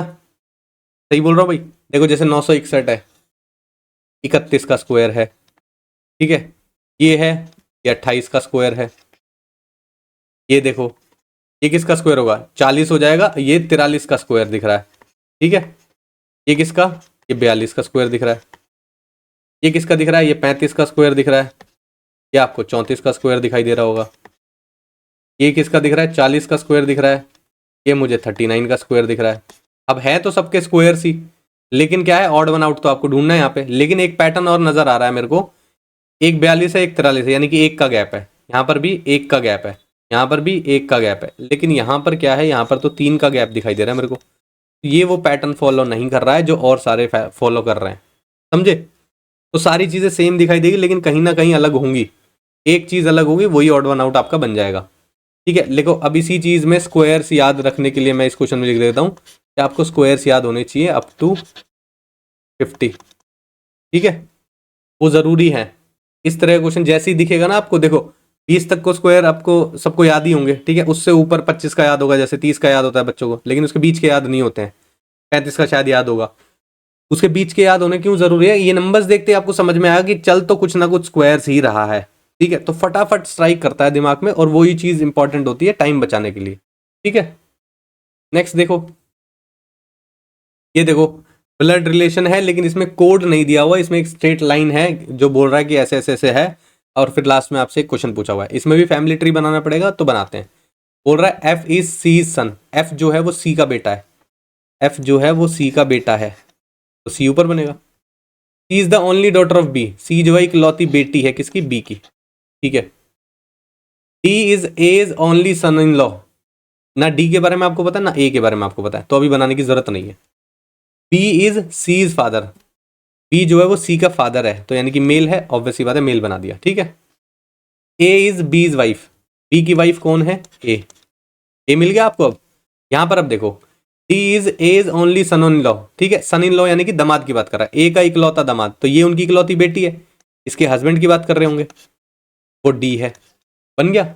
अब बोल रहा है how is D related to F, D का रिलेशन बता दो एफ के साथ। भाई ये उसकी मदर है, ये मैरिड कपल हैं, तो ये उनके फादर ही तो लगेंगे, फादर आंसर आएगा। ऑप्शन नंबर बी आपका सही हो गया। समझ आया? इस तरह के क्वेश्चन एक स्ट्रेट लाइन में दिया होता है, कोड नहीं दिया होता, लेकिन कोड की जगह सीधी सीधी लाइन ही बोल रखी है आपको, यही बनानी है आपको, ठीक है। लेकिन जैसे ये वाली लाइन हमने स्किप की थी शुरू में, जब जिस भी चीज़ के बारे में आपको बिल्कुल भी इंफॉर्मेशन ना हो, फैमिली ट्री में कहाँ है वो, तो उसको ड्रॉ करने की कोशिश मत करना, ठीक है। क्योंकि प्री में तो खासकर ऐसा क्वेश्चन मिलेगा नहीं, उसमें ड्रॉ करते हैं जब अलग अलग केसेस निकलते हैं, ठीक है। आपको एज्यूम करना पड़ता है कि ए की पोजीशन यहाँ रख लेते हैं तो क्या सेटिस्फाई कर रही है, ऊपर चीज़ें नहीं कर रही हैं, ठीक है। लेकिन प्री पॉइंट ऑफ व्यू से वो क्वेश्चन नहीं पूछा जाता, वो क्वेश्चन ज़्यादातर जाता है बैंकिंग साइड पे, ठीक है। तो आपको ये देखना है कि जो लाइन में जो जो नाम लिया गया है, डी और ए का नाम लिया गया है, ठीक है, आपको दिखाई नहीं दे रहा डी और ए कहीं पे ड्रॉ किए गए हैं, नहीं दिए गए, उसको ड्रॉ मत करना है ऐसे ही अपनी तरफ से, ठीक है। नेक्स्ट देखें, अब ये भी सेम क्वेश्चन है, इसको देखो, G is the brother of F, F का ब्रदर है कौन? जी, बना दिया। E is the father of K, E जो है फादर है किसका? के का।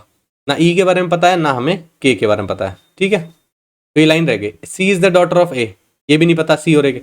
F is the mother of E, F जो है वो मदर है, एफ है मदर किसकी? ई की, ये बन गया। अब यहाँ पे आ जाते हैं वापस, ई is the father of K, E जो है वो फादर है किसका? के का, बन गया। अब सी और ए के बारे में तो अभी भी नहीं पता है, अभी ड्रॉ नहीं करेंगे इसको। सी is the sister of E, C जो है सिस्टर है किसकी? ई की, बना देते हैं। अब बन गया सी। देखो सी इज द डॉटर ऑफ ए, अब समझ में आ रहा है, सी जो है वो ए की डॉटर है ना। तो ए कौन होगा? यानी कि मैरिड कपल होने चाहिए एक ऊपर, जब ये मदर है तो इनका मैरिड कपल होगा ए के साथ, सही है, तभी तो बनेगा बात। ए की डॉटर हो गई सी, बिल्कुल सही है। यहां पर भी सी सेटिस्फाई कर रहा है, C is the sister of E, C जो है सिस्टर बना दिया हमने। How is G related to A, G का रिलेशन बता दो ए के साथ, जी कौन लगेगा, ठीक है। तो देखो अब ऑप्शन में क्या दिया है, वाइफ का ब्रदर लगेगा, कौन लगेगा? भाई ए की वाइफ ये है, ठीक है, और उनके ब्रदर की बात हो रही है, जी का रिलेशन बताना ना ए से, तो ए से चलेंगे, ए की वाइफ और उनका ब्रदर, तो वाइफ ब्रदर आपका आंसर होगा। ऑप्शन नंबर ए आपका सही होने वाला है, ठीक है। समझ आया? इसमें आप ये उल्टा मत कर लेना, जी ए का रिलेशन बता दो जी से, जी की तरफ से चलोगे, ठीक है। जी रिलेटेड टू ए बताना है, ना कि ए रिलेटेड टू जी। तो आप सिस्टर हस्बैंड पे भी टिक कर सकते हो गलती गलती में, क्योंकि जी की सिस्टर लगी, उनके हस्बैंड की बात कर रहा है, तो ए तक पहुंच गए आप। लेकिन आपको क्या करना है, how is G related to A, A जो लास्ट में लिखा गया उसको याद रखना, उसके कंपैरिजन में चीजें चल रही हैं, ए से चलोगे आप, ठीक है। समझ आया? अगर नहीं समझ में आ रहा है तो इसको हिंदी में कन्वर्ट करके देख लेना पेपर में, वहां पर आसानी से समझ में आ जाएगा, ठीक है। नेक्स्ट देखते हैं, ये देखो मिरर यहाँ पर रखेंगे तो क्या आएगा, मिरर इमेज का कॉन्सेप्ट है। मैंने आपको बताया मिरर इमेज में सबसे पहले क्या ध्यान रखना है, जो मिरर के पास है चीज़ें वो पास ही रहेंगी, जो दूर है वो दूर ही रहेंगी, शफलिंग नहीं हो सकती, क्लियर है। अब देखो ऊपर वाली साइड पे ब्लैक वाला पोर्शन आपको दिखाई दे रहा होगा, है ना, तो ब्लैक वाला पोर्शन होना चाहिए, यहाँ पर तो है। ये उल्टा कैसे हो गया? गलत है। ये भी सीधा है लेकिन ये नीचे आ गया, ये भी गलत है, कट गया। इसमें देखो अब दो ऑप्शन में आप साफ साफ देख सकते हो कि जो चीज़ें आपको अलग दिखेंगी ना वही चीज़ चेक कर लेना। ये ब्लैक ब्लैक दिखाई दे रहा है, ठीक है, ये ब्लैक ब्लैक भी दिखाई दे रहा है, वाइट वाइट सारे सही हैं, लेकिन मुझे ये दिखाई दे रहा है, देखो यहाँ पर वाइट डॉट है, यहाँ पर ब्लैक डॉट है, तो ये अलग है, इसको चेक करते हैं सबसे पहले। यहाँ नीचे आ जाओ, देखो ये वाइट डॉट है मिरर के पास, तो पास में वाइट डॉट ही तो आना चाहिए, तो वाइट डॉट ही आएगा, ऑप्शन नंबर ए सही होगा, ये गलत हो जाएगा। समझे? इस तरीके से करने होते हैं मिरर इमेज और वाटर इमेज के। एलिमिनेट करो सबसे पहले, ये मत देखो ये बन रहा है, हाँ बन रहा है, हाँ बन रहा है, हाँ बन रहा है, चारों में चेक करना पड़ जाएगा ऐसे तो, ठीक है। एलिमिनेशन इसमें सबसे बेस्ट अप्रोच होती है। आगे बढ़ते हैं, ये देखो स्टेटमेंट कंक्लूजन के क्वेश्चन है, सिलोगिज्म बोलते हैं जिसको हम। इसमें वेन डायग्राम ड्रॉ करेंगे और फिर कंक्लूजन देखेंगे। कंक्लूजन कैसे देखेंगे वो एक बारी मैं आपको अच्छे से समझा दूंगा, पहले स्टेटमेंट ड्रॉ करनी। देखो all fruits are wine, all का केस जब चलता है, सपोज करो ये फ्रूट है, ये सारे वाइन होने चाहिए, तो सारे होंगे तो किसी के अंदर ही तो आएंगे, ठीक है। सारे फ्रूट वाइन है ना भाई अब, ठीक है, समझ आया? इस तरीके से ऑल का केस बनता है। सम वाइन्स आर जूसेस, वाइन और जूसेस में सम का रिलेशन है कुछ, तो ये इस तरीके से बनता है। मैं बना भी देता हूं, ऑल का केस बनता है इस तरीके से, सम का केस बनता है इस तरीके से, और नॉट का केस बनता है इस तरीके से, ठीक है। यही ज्यादातर चीजें पूछता है, यही ड्रॉ करेंगे हम। बोल रहा है ऑल जूसेस आर अल्कोहल्स, ठीक है, ये जूसेस है, ये सारे अल्कोहल हैं। ऑल का केस बनाना था, बना दिया अल्कोहल। क्लियर भाई, समझ में आया? ये तीनों चीजें याद रखनी है और इसी से डिजाइन करना है आपको। कंक्लूजन में ये याद रखना है कि अगर उसकी प्रोबेबिलिटी की बात आ गई, अगर वो 100% ट्रू नहीं है तो वो कंक्लूजन ट्रू नहीं होगा। कंक्लूजन के ट्रू होने के लिए उसके 100% ट्रू होने की पॉसिबिलिटी चाहिए हमें, ठीक है, मतलब पॉसिबिलिटी कह रहा हूँ, कंफर्मेशन चाहिए हमें। पॉसिबिलिटी का केस लग गया अगर, वो ईदर 50% हो भी सकता है और ईदर 50% नहीं भी हो सकता है, तो वो आपका कंक्लूजन गलत हो जाएगा। क्लियर है? अब कंक्लूजन पढ़ो सबसे पहले। सम एल्कोहल्स आर जूसेस, एल्कोहल और जूसेस, पूरे अल्कोहल तो जूस नहीं है, क्योंकि ये वाला पोर्शन देखो, क्या ये जूस है? नहीं है बिल्कुल। तो जब अंदर की साइड चलता है, ये याद रखना, बाहर से अंदर की साइड जब चलोगे तो सम वाला केस ट्रू होगा।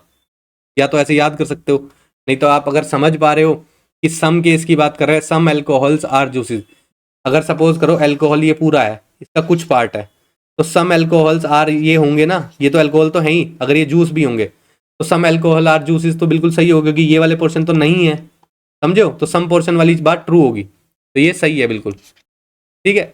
सम वाइन्स आर अल्कोहल्स, वाइन्स ये रहा और अल्कोहल ये रहा, क्या सम का रिलेशन दिखाई दे रहा है मेरे को? हाँ दिखाई दे रहा है, देखो, ठीक है, ऐसे सम का रिलेशन ये था ना, इस तरीके से, तो यहाँ पर बन तो रहा है वाइन और अल्कोहल में सम का रिलेशन बन रहा है, बिल्कुल सही है, तो ये भी सही है। सम वाइन्स आर फ्रूट, वाइन्स और फ्रूट अंदर की साइड चलेंगे तो सम का रिलेशन फॉलो होता है, बिल्कुल सही है, ऑप्शन नंबर 3 भी सही है, तो यानी कि ऑल कंक्लूजन फॉलो आपका आंसर आने वाला है इसमें, समझे?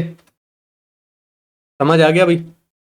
ठीक है, किसी को डाउट नहीं होना चाहिए किसी भी क्वेश्चन में, क्योंकि पहली बार अगर जो बच्चे सीख रहे हैं इस सीरीज के थ्रू, ठीक है, तो वो ध्यान रखना है उस चीज को कि एक बार आप ठीक से समझ पाओ। क्लियर है? आगे बढ़ते हैं। ये देखो, अब स्टेटमेंट बनाते हैं। Some cups are glasses, some का केस बना दिया, कप्स और ग्लासेस, ठीक है। No glass is a stone, glass और स्टोन में नो का रिलेशन है, बनाया था पीछे। All stones are metal, stones और मेटल्स ऑल रिलेशन है, बन गया।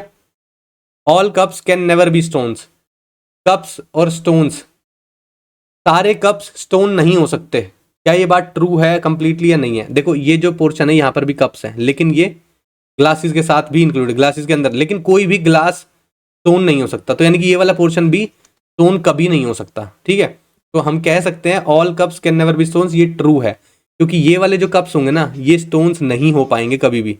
अगर मैं इस तरफ जाके बना भी देता हूँ, मैं बड़ा सर्कल बना लूँ, कोई फर्क नहीं पड़ने वाला, लेकिन कुछ पोर्शन तो इसी में रहेगा, और वो जो पोर्शन इसके अंदर रहेगा वो नॉट का रिलेशन फॉलो कर रहा है उससे, यानी कि ये जो लाइन लिखी गई है कैन नेवर बी स्टोन्स, ये बिल्कुल सही है। No cup is a metal, cup और मेटल में नो का रिलेशन, कहीं हमें दिख रहा है कप वाला सर्कल ये रहा, मेटल वाला सर्कल ये रहा, कहीं नो का रिलेशन हमने ऐसे बनाया? नहीं बनाया, तो ये कैसे बोल रहा है no cup is a metal? गलत हो गया। All metals can never be glasses, metals और ग्लासेस, ऑल मेटल्स, सारे मेटल्स, तो ये वाले भी मेटल्स ही होंगे, ऑब्वियसली बात है, अंदर की बात कर रहे हैं। क्या ये ग्लासेस हो सकते हैं? नहीं, तो ये नॉट का रिलेशन फॉलो कर रहे हैं, इसलिए नहीं हो सकते। तो ये वाली जो लाइन बोल रहा है all metals can never be glasses, ये भी बिल्कुल सही है आपकी, ठीक है ना? किसकी वजह से? क्योंकि ये स्टोन्स जो है वो ग्लासेस नहीं हो सकते, और ये स्टोन्स कुछ पार्ट शेयर कर रहे हैं मेटल के साथ। तो आपका कंक्लूजन 1 और कंक्लूजन 3 फॉलो करेगा, ऑप्शन नंबर डी आपका सही होने वाला है, ठीक है। आगे बढ़ते हैं। ये देखो एक और, no medicine is a capsule, no का रिलेशन बनाते हैं, मेडिसिन और capsule. Some capsules are tablets, बन गया। सम टैबलेट्स आर लैपटॉप, बन गया। कंक्लूजन देखो, सम कैप्सूल्स आर लैपटॉप, कैप्सूल और लैपटॉप सब का सम का रिलेशन है? नहीं दिखा रहे भाई, बन ही नहीं रहा। इसके साथ सम का बन रहा है, उसके साथ थोड़ी ना बन रहा है, कैप्सूल और लैपटॉप का थोड़ी ना बन रहा है।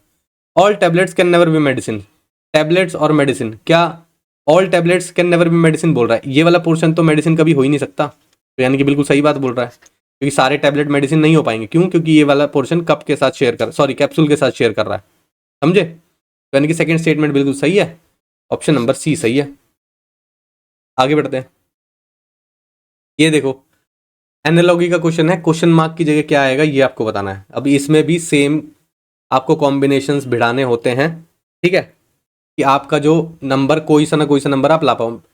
अप्रोच कैसे करना है ये आप समझो, जहां भी आपको बड़ा नंबर दिख रहा है सबसे पहले कोशिश करनी है छोटे नंबर की हेल्प से वो बड़ा नंबर लाने की। अब साफ साफ मुझे तो दिखाई दे रहा है, आप अगर आप पहली बार कर रहे हो तो शायद इतनी जल्दी ना दिखे, 19 बनाया जा सकता है इन तीनों दोनों नंबर की हेल्प से।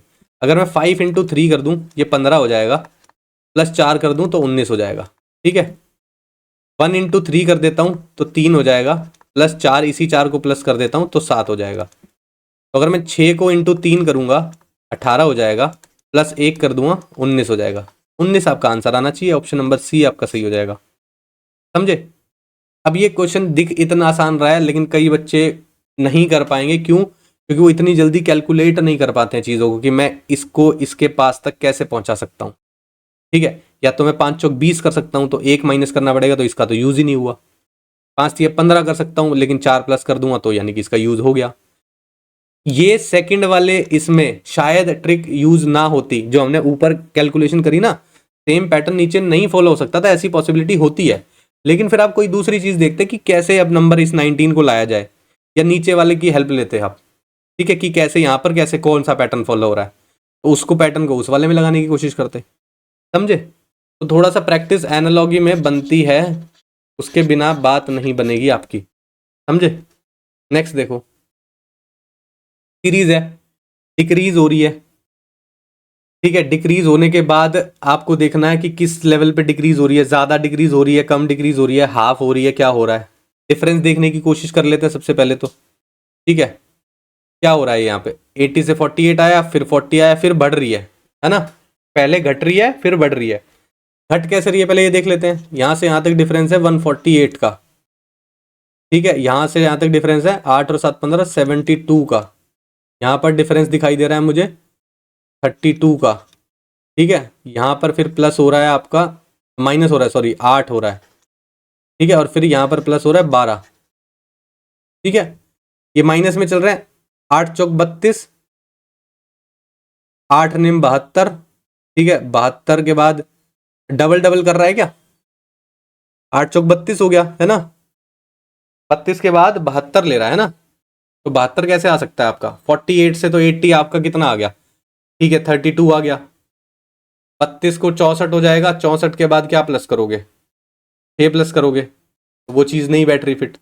दूसरा आप क्या कर सकते हो, आधा करोगे अगर आप इसका तो 150 होता है, +2 दिखाई दे रहा है। इसका अगर आप आधा करोगे तो 75 76 हो जाएगा, +4 होता हुआ दिखाई दे रहा है इधर से अगर आप करोगे तो। ठीक है, या आप इधर से करोगे तो 152 डबल कर दोगे तो 304 हो जाएगा, -4 का रखा है। 80 का डबल करोगे 108 160 हो जाएगा, -8 का रखा है। 48 का अगर डबल करोगे तो कितना हो जाएगा, 93 हो जाएगा, -16 का रखा है ना। तो कुछ पैटर्न तो दिखाई दे रहा है यहाँ पे। कैसे देखो,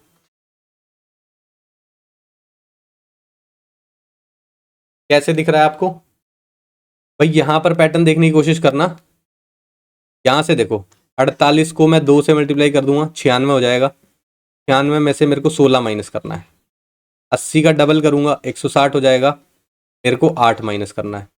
152 का मैं डबल करूंगा 304 हो जाएगा, मेरे को 4 माइनस करना है। 4 8 डबल हो गया 16, 16 के बाद 32 होना चाहिए। ठीक है, यहाँ से यहाँ तक देखो, 40 को मैं अगर 2 से मल्टीप्लाई करूंगा 80 हो जाएगा, 80 में से मैं 32 माइनस करूंगा तो ये हो जाएगा। बिल्कुल सही है, बिल्कुल सही बैठ रहा है।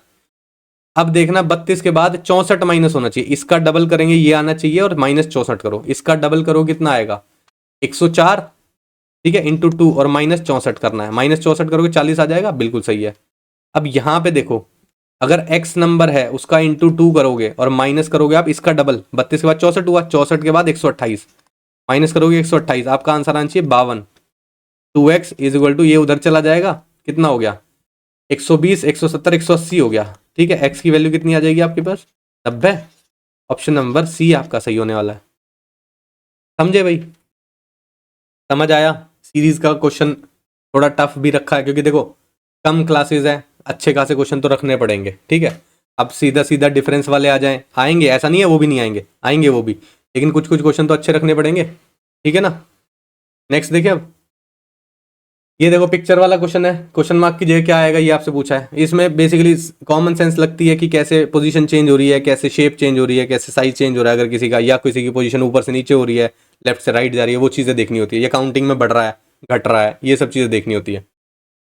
ठीक है, अब देखो यहाँ पे एक ट्रायंगल था, यहाँ पे 2 हो गए, यहाँ पे 3 हो गए, 4 हो गए। ऑब्वियस सी बात है, बच्चे से बच्चा कहेगा कि यहाँ पे 5 ट्रायंगल आना चाहिए। नहीं हो सकता, नहीं हो सकता, नहीं हो सकता, यही होगा। 5 ट्रायंगल तो यहीं दिखाई दे रहा है, ठीक है। तो इसी तरीके से देखना, इसमें ज़्यादा दिमाग लगाने वाली जरूरत है नहीं इस क्वेश्चन में। आगे बढ़ो। ये देखो डिक्शनरी के अकॉर्डिंग, डिक्शनरी सबने पढ़ी है बचपन में। डिक्शनरी के अकॉर्डिंग क्या सीक्वेंस बनेगा वो आपको बताना है। कैसे देखते हैं? अल्फ़ाबेट वाइज देखते हैं। जो अल्फ़ाबेट पहले आ रहा है उसी अल्फ़ाबेट को पहले रखोगे, ठीक है। सबसे आसान तरीका क्या होता है? ऑप्शन से चलो। ऑप्शन में 6 सबसे पहले आ रहा है, 6 को चेक करने की जरूरत नहीं है। फिर देखो 1 आ रहा है, 3 आ रहा है, 1 आ रहा है, 4 आ रहा है। 1 3 4 को चेक कर लो, 1 3 और 4। पी सेम है, ई आ रहा है, ई आ रहा है और एल आ रहा है। क्या आता है सबसे पहले? ई आता है या एल आता है? भाई ई आता है, तो यानी कि 4 वाले को काट दो आप, ये कट गया, ठीक है। 1 और 3 में देखो ई आ रहा है, दोनों में सेम है। एल आता है पहले या आर आता है? एल आता है पहले, ऑब्वियस सी बात है, तो यानी कि 3 वाले को भी काट दो। 3 वाले को काट दिया तो 1 1 वाला बचा, ठीक है। 6 1 सेम है। अब देखो ये 3 है और 4 है। 3 और 4 को चेक कर लो जो पहले आ रहा है। भाई 3 पहले आ रहा है, ऑब्वियस सी बात है, एल तो बाद में आता है, तो 3 पहले आएगा। कहाँ पर है 3 पहले? यहाँ पर है। ऑप्शन नंबर ए आपका सही होने वाला है, ये गलत हो जाएगा। क्लियर? ऐसे ऑप्शन से करना है इन क्वेश्चन को। नेक्स्ट देखो, मैथमेटिकल ऑपरेशन है ये भी। इसमें क्या कर रहा होता है? इसमें बोल रहा होता है कि आपको चेंज करने हैं ऑपरेशंस। प्लस का मतलब है सब्ट्रैक्शन, तो प्लस की जगह माइनस लगा दोगे, इस तरीके से करना है। तो चेंज करो पहले, सबसे पहले 3 माइनस की जगह, माइनस मीन्स मल्टीप्लीकेशन, तो माइनस की जगह आप मल्टीप्लाई लिख दो। प्लस की जगह सब्ट्रैक्शन लिखना पड़ेगा आपको, माइनस कर दोगे। इनटू की जगह क्या आ रहा है? इनटू की जगह डिवीजन आ रहा है, तो यानी कि डिवाइड लिखो। और डिवीजन की जगह एडिशन आ रहा है, एडिशन कर देते हैं। 26, इसको सॉल्व करना है आपको, आंसर निकालना है। ये कितना हो जाएगा? 63। ये किस पे जाएगा? 9 पे, प्लस 26, 60 70 80 89 हो गया, माइनस 9 हो गया, 80 आपका आंसर आ गया। ऑप्शन बी सही हो गया। समझे? कोई ट्रिक्स नहीं है, कोई कुछ नहीं है इसमें। जैसे जैसे आपको बोल रहा है, प्लस की जगह कुछ और लगाना है, माइनस की जगह कुछ और लगाना है, वैसे लगाया और फिर सॉल्व कर दिया, ठीक है। आगे बढ़ते हैं। ये देखो, इसको इंटरचेंज करेंगे कि इक्वेशन करेक्ट हो जाए। इक्वेशन करेक्ट होने वाले मैंने आपको बताया था, डिवाइड वाली चीज़ सबसे पहले देखो। यहाँ दिख रहा है डिवाइड, मेरे को डिवाइड और माइनस को चेंज करना है। यहाँ पर डिवाइड रख दूंगा मैं, तो 18 डिवाइड बाई 23 हो जाएगा, इंटू 455 हो जाएगा, ठीक है। तो क्या 455 कटता है? ये देखना है आपको, ठीक है। कितना हो जाएगा? 2 to 5 हो जाएगा, नहीं कटता है, ऑब्वियस सी बात है, ठीक है। 23 दूनी 46 हो रहा है, या अगर 23 10 पे भी देखो 460 होता है ना, 20 से भी मल्टीप्लाई कर दोगे तो नहीं कट रहा है, तो यानी कि ये वाला ऑप्शन तो आप सीधे ही हटा दोगे। और सबको चेक करके देखना पड़ेगा, कोई पॉसिबिलिटी लग नहीं रही है। बस ये देखना आप कि कोई नंबर बड़ा हो रहा हो बहुत ज़्यादा, तो उसको हटा दो, क्योंकि इतना ज़्यादा बड़ा नंबर अगर नहीं आ रहा, उससे ज़्यादा बड़ा आ रहा है, उसको एलिमिनेट कर सकते हो। प्लस और इंटू को शफल कर दो, यहाँ पे प्लस आ जाएगा, यहाँ पे इंटू आ जाएगा, ठीक है। देखते हैं, 18 minus 23 plus 455 divide by 7, plus की जगह इंटू आ जाएगा 28, ठीक है। ये कितना हो जाएगा? -5 प्लस ये कितना हो जाएगा? 7 6 42, 7 5 35 इंटू 28। बहुत बड़ा नंबर हो गया, 1200 के आसपास, ठीक है। अब नंबर आ कितना रहा था? 370, तो एलिमिनेट कर सकते हो, नहीं आने वाला, ठीक है ना। ये वाला करते हैं चेक। 18 माइनस की जगह इंटू लगा दो, 23 इंटू की जगह माइनस लगा दो, 455 डिवाइड बाई 7 प्लस 28, ठीक है। इसको करोगे पहले कितना आ रहा है ये पे? 7 6 42 और 7 5 35, 18 3 54, 5 गया, 18 2 36, 36 और 5 41, प्लस 28, ठीक है। 414 ये है। ये कितना बचेगा? ये आपके पास बचेगा 35 37 बचेगा, माइनस का 37, ठीक है, क्योंकि ये नंबर बड़ा है। अब इसमें से 37 घटाओगे तो कितना आएगा? भैया तो देख लो, 370 में से 37 प्लस करोगे कितना आएगा? 414 ही तो आने वाला है, तो यानी कि माइनस करके भी 377 आएगा, यानी कि ये वाला ऑप्शन आपका सही है। ये चेक करने की जरूरत है ही नहीं, ये भी गलत होगा। क्लियर? अगर शुरुआत में आपको इस तरीके से एलिमिनेट इन केस करना नहीं आ रहा, तो आप क्या करोगे? एक एक ऑप्शन को पहले चेक करके देखो, 2 4 बार करोगे तो आपको समझ में आने लग जाएगा कि किसको आप एलिमिनेट कर सकते हो, किसको नहीं कर सकते, ठीक है। नेक्स्ट देखते हैं, क्वेश्चन मार्क की जगह क्या आएगा। अब इस सीरीज में आप क्या चीज ध्यान में रख सकते हो, ट्रिक समझ लो, लेकिन उसको क्रॉस चेक भी कर लेना कि कोई और पैटर्न तो नहीं चल रहा है। इन दोनों में जो पैटर्न चल रहा होता है ना, वही इन दोनों में पैटर्न फॉलो हो रहा है। यहाँ से यहाँ जो चीज शफल कर रही है, इस वाली फोटो से समझ लो, या इस वाले सिंबल से यहाँ जब जाएगी शफल होगे, तो वो वही पैटर्न फॉलो करेगी जो यहाँ से यहाँ हो रहा होगा, ठीक है। अब देखो, हार्ट की शेप यहाँ थी, यहाँ पर लेफ्ट में आ गई, तो ट्रायंगल की शेप यहाँ है, तो यहाँ लेफ्ट में आ जाएगी। अब ऑप्शन में देखो, यहाँ है, यहाँ है, यहाँ नहीं है और यहाँ भी नहीं है, ठीक है। अब देखो और क्या चीज़ चेंज हो रही है, ये स्क्वायर उठ के ऊपर चला गया, तो यहाँ पर ये स्क्वायर उठ के दोबारा ऊपर चला जाएगा। तो क्या यहाँ पर दिख रहा है? ऊपर नहीं दिख रहा, यहीं पर दिख रहा है, यही वाला सही है। और क्रॉस चेक करके देखो, आर यहाँ है, नीचे आ गया, आर यहाँ है तो नीचे आ जाएगा, है ना आर, देखो ये रहा। और देखना ए को, देखो ए यहाँ पे है, नीचे आ गया, फिर ऊपर है, फिर नीचे आ जाएगा, ये देखो नीचे है। समझ रहे हो? आगे बढ़े अब। सीरीज का देखो फिर से, बीच में क्वेश्चन मार्क लगाया हुआ है इस बार, ठीक है। क्या कर सकते हैं, अब कई बार ऑल्टरनेट पैटर्न भी दिखता है या सीक्वेंस में भी दिखता है। देखो एक बार बढ़ रहा है, फिर घट रहा है, फिर बढ़ रहा है, फिर घट रहा है, तो यानी कि ऐसी चीज में आप ऑल्टरनेट प्लेस पे जो है उनको चेक करो। इसको इससे चेक करेंगे, इसको इससे करेंगे, और इसको इससे करेंगे, ठीक है। इसको इससे करेंगे और इसको इससे करेंगे। 54 के बाद 5 ऐड कर दिया और फिर 5 ऐड कर दिया, यहाँ पे 5 माइनस कर दिया, तो यहाँ पे 5 माइनस करके 39 आना चाहिए, और 5 माइनस करके 34 मैच कर रहा है, तो यानी कि ऑप्शन नंबर सी आपका सही होने वाला है। समझे? अल्टरनेट क्यों लिया? क्योंकि एक बार घट रहा है, एक बार बढ़ रहा है, एक बार घट रहा है, एक बार बढ़ रहा है, तो अल्टरनेट प्लेसेस पे जो है उनको चेक करो सीधा सीधा। आगे बढ़ो। देखो सीरीज का क्वेश्चन है फिर से, लेकिन बीच में आ रहे हैं और 2 क्वेश्चन मार्क आ रहे हैं। क्या पैटर्न फॉलो हो सकता है, पैटर्न देखते हैं।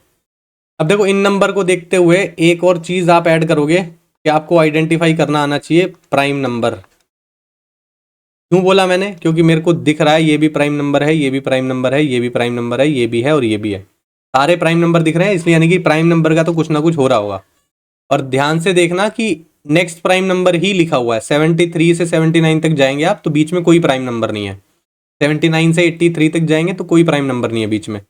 तो 61 से आपको नेक्स्ट प्राइम नंबर लिखना है, ठीक है। क्या 63 प्राइम नंबर होता है? नहीं होता। इसका सम करोगे तो 3 से डिविजिबल हो जा रहा है, ये भी हो जा रहा है। तो 67 पहला प्राइम नंबर है, ये साफ साफ दिख रहा है आपको, ठीक है। 67 के बाद नेक्स्ट प्राइम नंबर कौन सा होता है? 69 होता है? नहीं होता है बिल्कुल। 71 होता है, बिल्कुल सही है। तो यानी कि आपका आंसर आएगा 71 यहाँ पे, ठीक है। उसके बाद 71 के बाद देखो 73 ही आता है सीधा सीधा, है ना। समझ गए? तो अब इस क्वेश्चन के थ्रू आपको याद रखना है कि आप प्राइम नंबर कैसे आइडेंटिफाई करोगे, कि आप जब आपको सीरीज में दिख रहे हो कि प्राइम नंबर भी यूज होते हैं तो वो आइडेंटिफाई करके, तो प्राइम नंबर को एक बारी नजर मार के रखना कि प्राइम नंबर कौन से होते हैं, 1 से लेके 100 के बीच में, बस। इससे ज्यादा याद करने की कोई जरूरत नहीं है, ठीक है। नेक्स्ट देखते हैं। ये देखो इस तरह के क्वेश्चन में सबसे पहले क्या करते हैं कि आप गिनोगे कि कितने अल्फाबेट हैं, ठीक है। गिनते हैं सबसे पहले 1 2 3 4 5 6 7 8 9 10 11 12 13 14 15 16 17 18 19 20 21 22 23 24 25 26 27 28 28 है। पेयर बना सकते हो आप, 4 4 के भी बना सकते हो और 7 7 के भी बना सकते हो, ठीक है। 7 चौक 28 हो जाएगा, 4 7 28 हो जाएगा। इस तरह का पेयर बन सकते हैं।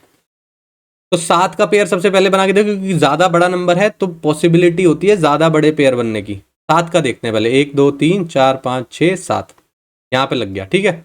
1 2 3 4 5 6 7, और पैटर्न फिक्स भी हो रहा है। देखो स्टार्ट डी से हो रहा है, यहाँ पे भी स्टार्ट डी से हो रहा है, यहाँ पर ही लगेगा सीधा।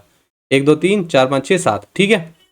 तो सबसे पहले डी आ रहा है तो डी यहाँ पे प्लेस कर दो। डी वाई टी जी दिखाई दे रहा है मुझे, तो डी वाई टी जी आप भी लिख दोगे। एम आई साथ में आ रहा है, D Y T G M I L, L हो गया। D Y T G M I L, D Y T G M I L हो गया। तो वाई और आई लास्ट में आना चाहिए, ये गलत हो गया, ये भी गलत हो गया। शुरू में क्या आ रहा है? T L D, T L D ये रहा, ये भी गलत हो गया। समझ आया? आगे बढ़ते हैं। देखो एक और क्वेश्चन है, इसमें सबसे पहले क्या काउंट करेंगे? अल्फाबेट काउंट कर लेते हैं। 1 2 3 4 5 6 7 8 9 10 11 12 13 14 15 16 17 18 19 20, 20 है। 5 5 के पेयर बना सकते हैं। देखो 1 2 3 4 5, 1 2 3 4 5, 1 2 3 4 5, 1 2 3 4 5, ठीक है। अब देखो एल मुझे यहाँ भी दिखाई दे रहा है, पहले यहाँ भी दिखाई दे रहा है, यहाँ पे भी दिखाई, तो एल भर देते हैं।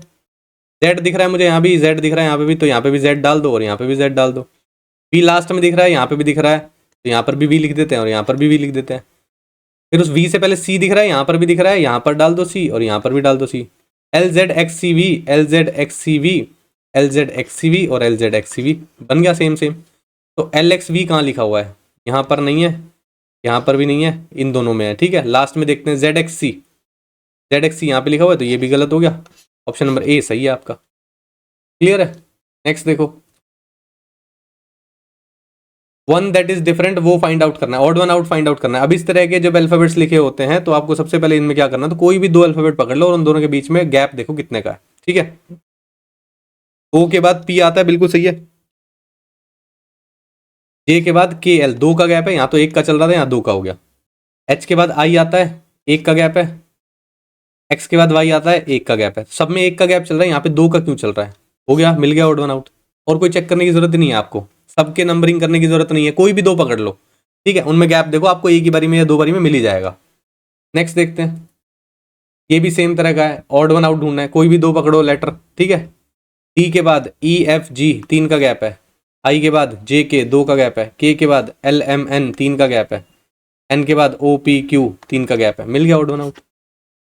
आगे बढ़ते हैं, ये देखो एनालॉगी क्वेश्चन है। अब 388 को देख के क्या समझ में आ रहा है और 18 को देख के? मुझे तो ये समझ में आ रहा है 18 का स्क्वायर 324 तो होता है, इसके आसपास तो पहुंच गया। 8 का स्क्वायर अगर मैं 64 और ऐड कर देता हूँ तो ये हो जाता है 388, ठीक है। अब ये कितनी जल्दी स्ट्राइक कर रहा है आपके दिमाग में वो आपको समझना है। 11 का स्क्वायर 121 होता है, 4 का स्क्वायर 16 होता है, 137 बना रहा है। 15 का स्क्वायर 225 होता है, 225 में 4 ऐड करोगे 229 होता है, नहीं होगा। 7 7 49 होता है और 3 का स्क्वायर उसमें ऐड करोगे 51, नहीं आने वाला। 100 होता है, 81 होता है, 181 हो जाएगा, नहीं आने वाला। 196 होता है, 196 में 25 ऐड करोगे बिल्कुल है, 221 आ जाएगा। सही है, आगे बढ़ते हैं। ये देखो एनालॉगी का ही क्वेश्चन है, बड़ा नंबर दिखाई दे रहा है आपको यहाँ पे, क्या करोगे? इन दोनों नंबर की हेल्प से लाने की कोशिश करोगे, ट्राई करते हैं। देखो भाई 5 का स्क्वायर 25 के आसपास पहुंच जाएगा, 25 में आप अगर ऐड करोगे कोई भी चीज़, कितना? 7 ऐड करना पड़ेगा ना आपको, ठीक है। तो 3 से तो हम 7 नहीं बना सकते, तो यानी कि स्क्वायर वाली चीज़ तो चल नहीं रही है। दूसरा 5 और 3 8 होता है, 8 चौक 32 होता है, ये तो बन रहा है। 9 और 1 10 होता है, 9 चौक 10 चौक 40 हो जाएगा, 26 तो नहीं आ रहा। दूसरा क्या मल्टीप्लाई कर सकते हैं, 5 3 15, 15 में क्या ऐड किया हुआ है होगा, 17 ऐड करना पड़ेगा। इन दोनों को मल्टीप्लाई करें 9 हो जाएगा, 9 प्लस 17 ऐड कर दोगे, बिल्कुल सही है। तो दोनों में फिट तो बैठ रहा है, क्या ऑप्शन में भी बैठ रहा है, देख लेते हैं। 5 6 30, 30 में 17 ऐड करोगे नहीं बनेगा बात। 6 दूनी 12, 12 में 17 ऐड करोगे नहीं बनेगी बात। 6 कम 6, 6 में 17 ऐड करोगे 23 हो जाएगा, बिल्कुल सही है, मिल गया पैटर्न। यहाँ देखो 4 दूनी 8 में 8 में 17 ऐड करोगे नहीं बनने वाला, मिल गया। तो कभी कॉम्बिनेशन बना के देखने पड़ते हैं, सिंपल कॉम्बिनेशन जैसे 17 ऐड करना, कोई सोच नहीं सकता ये पैटर्न बनता होगा, ठीक है ना। कि ये चीज़ आप अपने नोट्स में नहीं लिख सकते कि दोनों को मल्टीप्लाई करके +17 ये एक पैटर्न है, नहीं है, ऐसा कभी भी नहीं कर पाओगे आप। लेकिन आपको ये करके ही देखना पड़ेगा कि आप प्लस किया, माइनस किया, स्क्वायर किया, नहीं बन रहा है तो इंटू कर लेते हैं, फिर देखते हैं। यहाँ तक पहुँचना है हमें, कैसे भी पहुँचोगे वो चीज़ आपको ट्राई करनी है, वो अलग अलग कॉम्बिनेशन लगा के ट्राई करोगे आप, ठीक है। नेक्स्ट देखते हैं, इसमें बोल रहा है 40 is related to 53, 8 is related to 13, ठीक है। ऐसे ही आपको बताना है 68 रिलेटेड होगा किससे। अब यहां पर मुझे दिखाई दे रहा है कि ये 13 का गैप है, ठीक है, और यहां पर 8 और 5 का गैप है, ठीक है। क्या कोई चीज हो रही है यहां पर? दूसरा ये 6 का स्क्वायर +4 दिखाई दे रहा है मेरे को, ये 7 का स्क्वायर +4 दिखाई दे रहा है मेरे को, ठीक है ना। ये देखो ये 2 का स्क्वायर +4 दिखाई दे रहा है, ये 3 का स्क्वायर +4 दिखाई दे रहा है मेरे को। तो यानी कि 2 और 3 हो रहा है, 6 और 7 हो रहा है, यानी कि अलग अलग हो रहे हैं। ये 8 का स्क्वायर +4 दिखाई दे रहा है, तो 9 का स्क्वायर +4 आपका आंसर होना चाहिए, यानी कि 81 + 4 यानी कि 85 आपका आंसर होना चाहिए। ऑप्शन नंबर बी आपका सही हो जाना चाहिए। ये भी एनालॉगी का ही एक टाइप है, लेकिन पूछने का तरीका अलग है, ठीक है। तो इस तरीके से भी समझना पड़ता है कि ये नंबर कैसे आ सकता है और ये नंबर कैसे आ सकता है। जो पैटर्न दिख रहा है वही चीज़ दिखा दो। हमने सबसे पहले डिफरेंस देखा, वैसे बात नहीं बनी, तो नंबर को आसपास देखते हुए हमने देखा स्क्वायर लगा लेते हैं। क्लियर है, आगे बढ़ते हैं। कोड लैंग्वेज में रोज को लिखा हुआ है 228, ठीक है।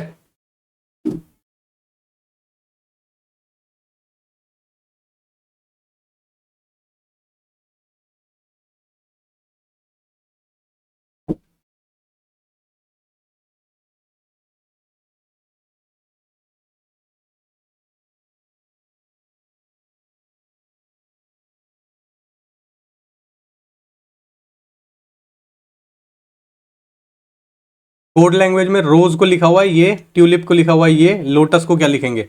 अब इस तरह के क्वेश्चन को करने के लिए सबसे पहले क्या करते हो, रोज जो है जिस जिस अल्फाबेट का नंबर जो जो होता है जब आप सीक्वेंस में लिखते हो किस नंबर पे आता है वो नंबर लिखने की कोशिश करते हैं, ठीक है। आर बेसिकली आता है आपका 18 पे, ओ आता है आपका 15 पे, एस आता है आपका 19 पे और ई आता है आपका 5 पे, ठीक है। 5 और 5 10, 9 19, 19 और 8 27, 2 कैरी गया, 3 4 5 57 हो गया। क्या 57 से 228 ला सकते हैं? बिल्कुल ला सकते हैं, 4 से मल्टीप्लाई करके 228 आ जाएगा। इसको देखो ट्यूलिप क्या लिखा हुआ है, टी है बेसिकली 20 पे, यू है आपका किस पे 21 पे, उसके बाद एल आएगा आपका, एल है 12 पे, आई आएगा आपका 9 पे, पी आएगा आपका 16 पे। 9 और 6 15, 16 17 18, 18 हो गया, एक कैरी गया, 3 4 5 6 7 78 हो गया।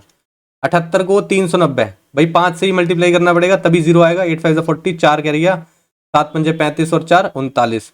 अब यहाँ हमने 4 से मल्टीप्लाई किया, यहाँ हमने 5 से। ऐसा क्यों? क्योंकि ये 5 अल्फाबेट दिख रहे हैं मुझे, ये 4 दिख रहे हैं। ठीक है, अब यहाँ पे 5 है, 5 से मल्टीप्लाई करना पड़ेगा। लोटस लिखो, एल किस पे आता है 12, ओ आएगा आपका 15, टी आएगा आपका 20, यू आएगा आपका 21, एस आएगा आपका 19। 9 और 1 10, 5 15, 15 और 2 17, 2 3 4 5 6 7 8, 87 हो गया। 87 को आप 5 से मल्टीप्लाई करोगे, 7 पंजे 35, 3 गया, 8 पंजे 40 और 3 43, 435 आपका आंसर आएगा। ऑप्शन नंबर ए जो दिया हुआ है वो सही हो जाएगा। समझे? नेक्स्ट देखते हैं। देखो कोड लैंग्वेज में आर यू जी को लिखा हुआ है ईपीएस, सिट को लिखा हुआ है आर क्यू जी। आपसे पूछा कॉप को क्या लिखेंगे, देखते हैं क्या चीजें कॉम्बिनेशन यहाँ पे बैठती है, समझना इस चीज को। आर यू जी को ईपीएस लिखा हुआ है, सिट को लिखा हुआ है आपको आर क्यू जी। ठीक है, आपसे पूछा कॉप को क्या लिखेंगे। ठीक है, अब देखो मुझे साफ साफ दिख रहा है आर के बाद एस यहाँ पे आ रहा है सीधा सीधा। ठीक है, ये भी दिख रहा है, लेकिन यहाँ पे एस के बाद जी आता है, नहीं आता, तो यानी कि ये वाला पैटर्न तो नहीं चल रहा है। ठीक है, दूसरी चीज देखने की कोशिश करते हैं।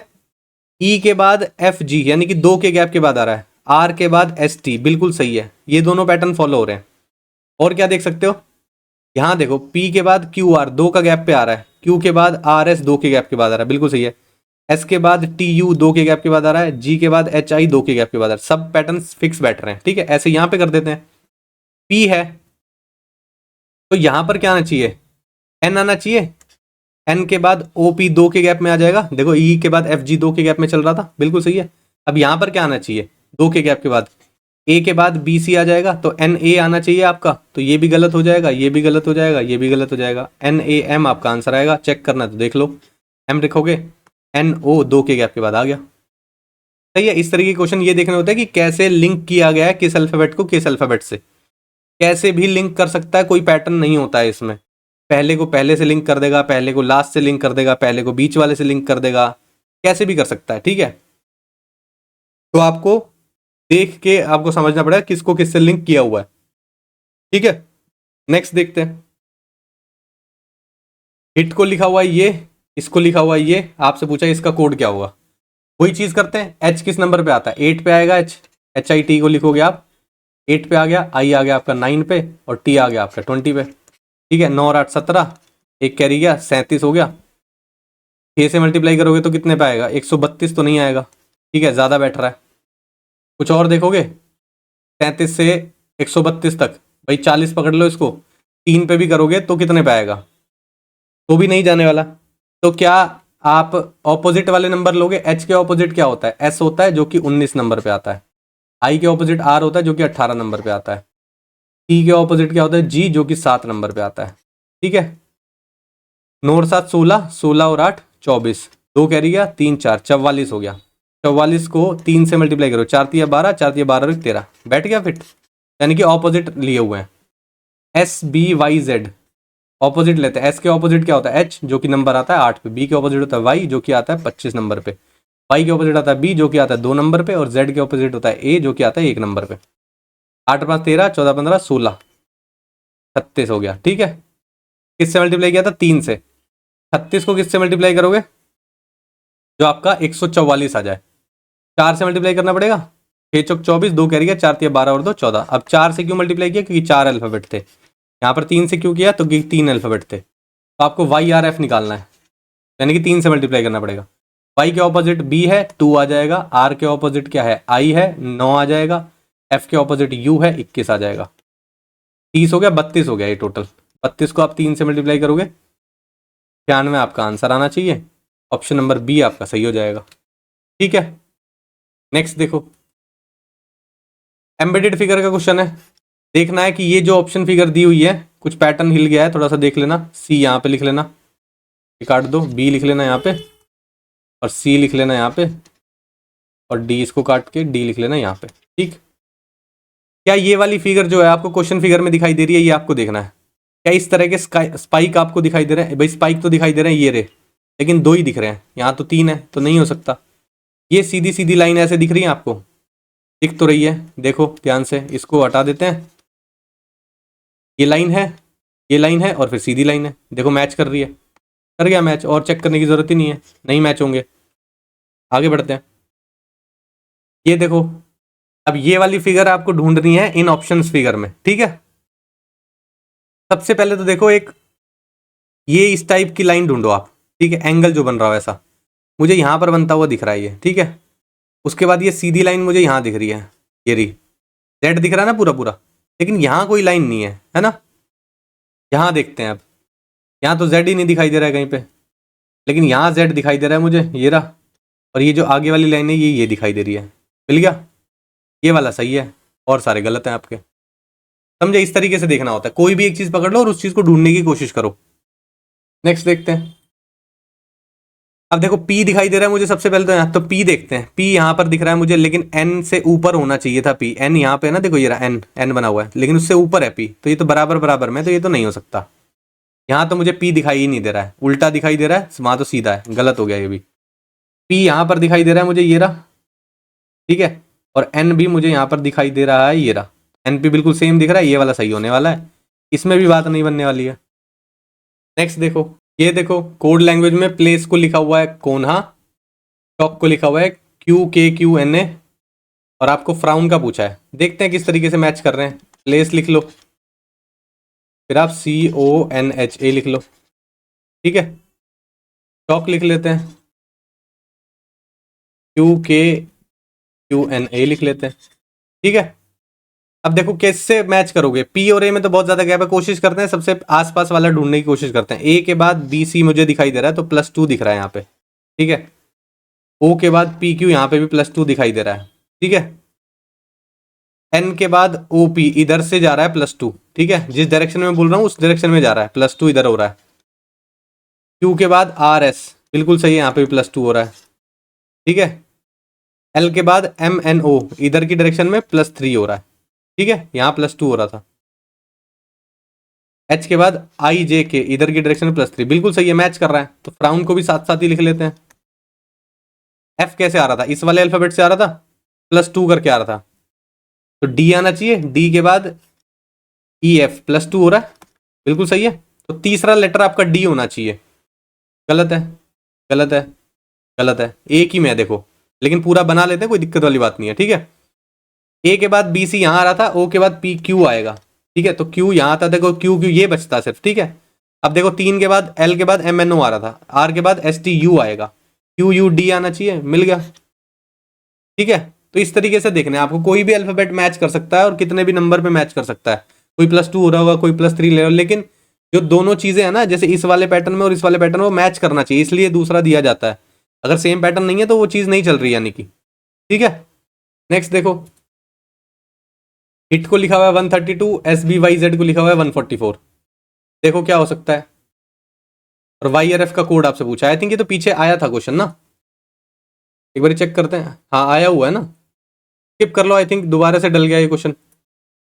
ये देखो, ब्लीचर्स को लिखा हुआ है 63, अबैकस को लिखा हुआ है 42, ठीक है। फिजी को क्या लिखेंगे, अब देखो कितने अल्फाबेट, पहले अल्फाबेट देख ले एक बार, 1 2 3 4 5 6 7 8 9, 9 है, 9 से मुझे 63 जाना है, तो ×7 दिख रहा है साफ साफ, 1 2 3 4 5 6, यहाँ से ×7 ये भी कर रखा है, यानी कि ये क्या कर रहा है, अल्फाबेट काउंट करके मल्टीप्लाई कर रहा है सीधा सीधा। 1 2 3 4 5, 5 से ×7 करोगे 35 आपका आंसर आएगा, ऑप्शन नंबर C आपका सही हो जाएगा। अब ऐसा क्यों लिखा मैंने, देखो 63 जो नंबर है ना, ये नंबर काफ़ी बड़ा हो जाएगा, अगर आप देखोगे तो सबको ऐड करोगे ना तो काफ़ी आसपास पहुंचेगा या बड़ा ही हो जाएगा। अबैकस देखोगे ना, या तो ये छोटा रहेगा काफ़ी या बड़ा हो जाएगा, ये छोटा रहने वाला है, ठीक है। लेकिन यहाँ पर आपको L भी दिया हुआ है, H भी दिया हुआ है, R भी दिया हुआ है, तो काफ़ी बड़े नंबर होते हैं ये, ठीक है। इसलिए मेरे को देखना था कि क्या अल्फ़ाबेट कितने हैं पहले, ये तो 63 बन जाएगा क्या, इस तरीके की अप्रोच भी काम आती है, ठीक है। तो ये नंबर देख के आपको पता चलता है। नेक्स्ट देखते हैं, फ्यूल्ड को ये लिखा हुआ है, जिलेटो को ये लिखा हुआ है, हार्टी को क्या लिखेंगे, देखो D के बाद EF +2 चल रहा है इधर से, E के बाद FG, ठीक है, तो आपका क्या आना चाहिए, F के बाद जी एच आना चाहिए, तो यानी कि एफ आएगा। ये गया, ये भी गया, ये भी गया, बताओ एक ही बचा, और चेक करने की जरूरत ही नहीं है। यू के बाद वी डब्ल्यू एक्स प्लस 3 इधर की साइड जा रहा है, ई के बाद एफ जी एच प्लस 3 इधर की साइड जा रहा है, ई के बाद एफ जी एच आएगा, एफ एच आएगा, मैच हो गया था। आगे बढ़ो, ये देखो टी डब्ल्यू ई को जेड एफ एक्स लिखा हुआ है, ठीक है, पी वाई टी को एम डी आई लिखा हुआ है, ठीक।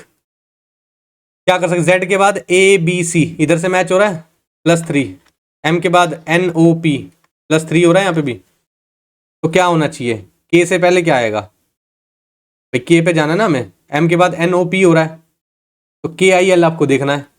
यहाँ पर भी जेड के बाद ए बी सी हो रहा था, तो के से पहले क्या आना चाहिए, पी आ रहा है, आर आ रहा है, एस आ रहा है, पी आ रहा है, के के बाद L M N O P, यानी कि तो उस डायरेक्शन में चला जाएगा। क्या वो कुछ और देखें, डब्ल्यू और एफ देख लें, है भाई, डब्ल्यू और एफ, सी और जेड तो दिख रहा था, देखो कुछ और पैटर्न भी हो सकता है, यहाँ पे ऑपोजिट पैटर्न भी फिट बैठ रहा है। देखो सी के ऑपोजिट होता है एक्स, एक्स को +2 कर दोगे जेड आ जाएगा।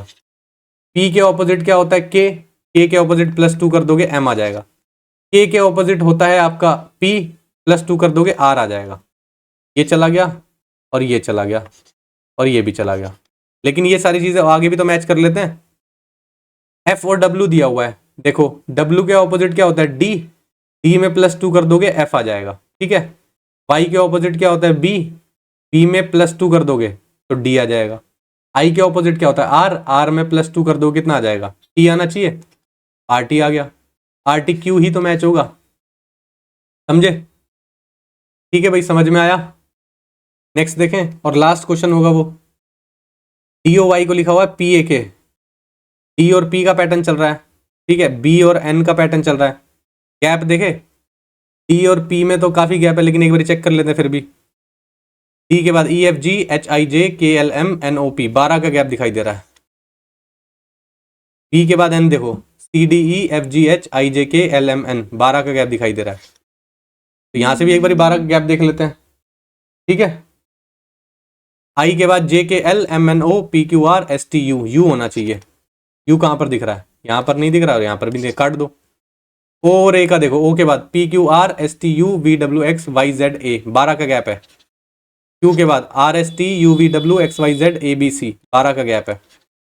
एल के बाद M N O P Q R S T U V W X, तो यू एक्स आएगा, यानी कि ऑप्शन नंबर डी आपका सही हो जाएगा, बी गलत है। क्लियर है भाई, समझ आया। अब ये थे आज के 50 क्वेश्चन, इन केस अगर कोई छोड़ा है, आई थिंक हमने ना एक बार शुरू से चेक कर लेते हैं। मैंने छोड़ा था आपका काउंटिंग फिगर वाला क्वेश्चन, है ना, ये रहा। अब इसमें बोल रहा है ट्रायंगल्स काउंट करने हैं आपको।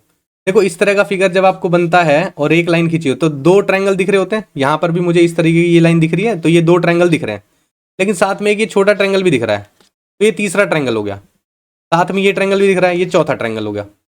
उसके अलावा इस क्वेश्चन में कोई और ट्रायंगल दिखाई नहीं दे रहा है ना, तो यानी कि ऑप्शन नंबर सी आपका सही होने वाला, ठीक है, समझ गए। और थोड़े से डिफिकल्ट क्वेश्चन जो ट्रायंगल वाले आएंगे, काउंटिंग वाले, वो अगली क्लासेस में रख लिए जाएंगे, ठीक है, तो आपको और अच्छे से समझ में आ जाए कि कैसे आपको काउंट करना होता है। आई थिंक और सारे क्वेश्चन तो हो गए थे, सबका पैटर्न भी समझ लिया है, ठीक है। देख लेते हैं फिर भी एक बार।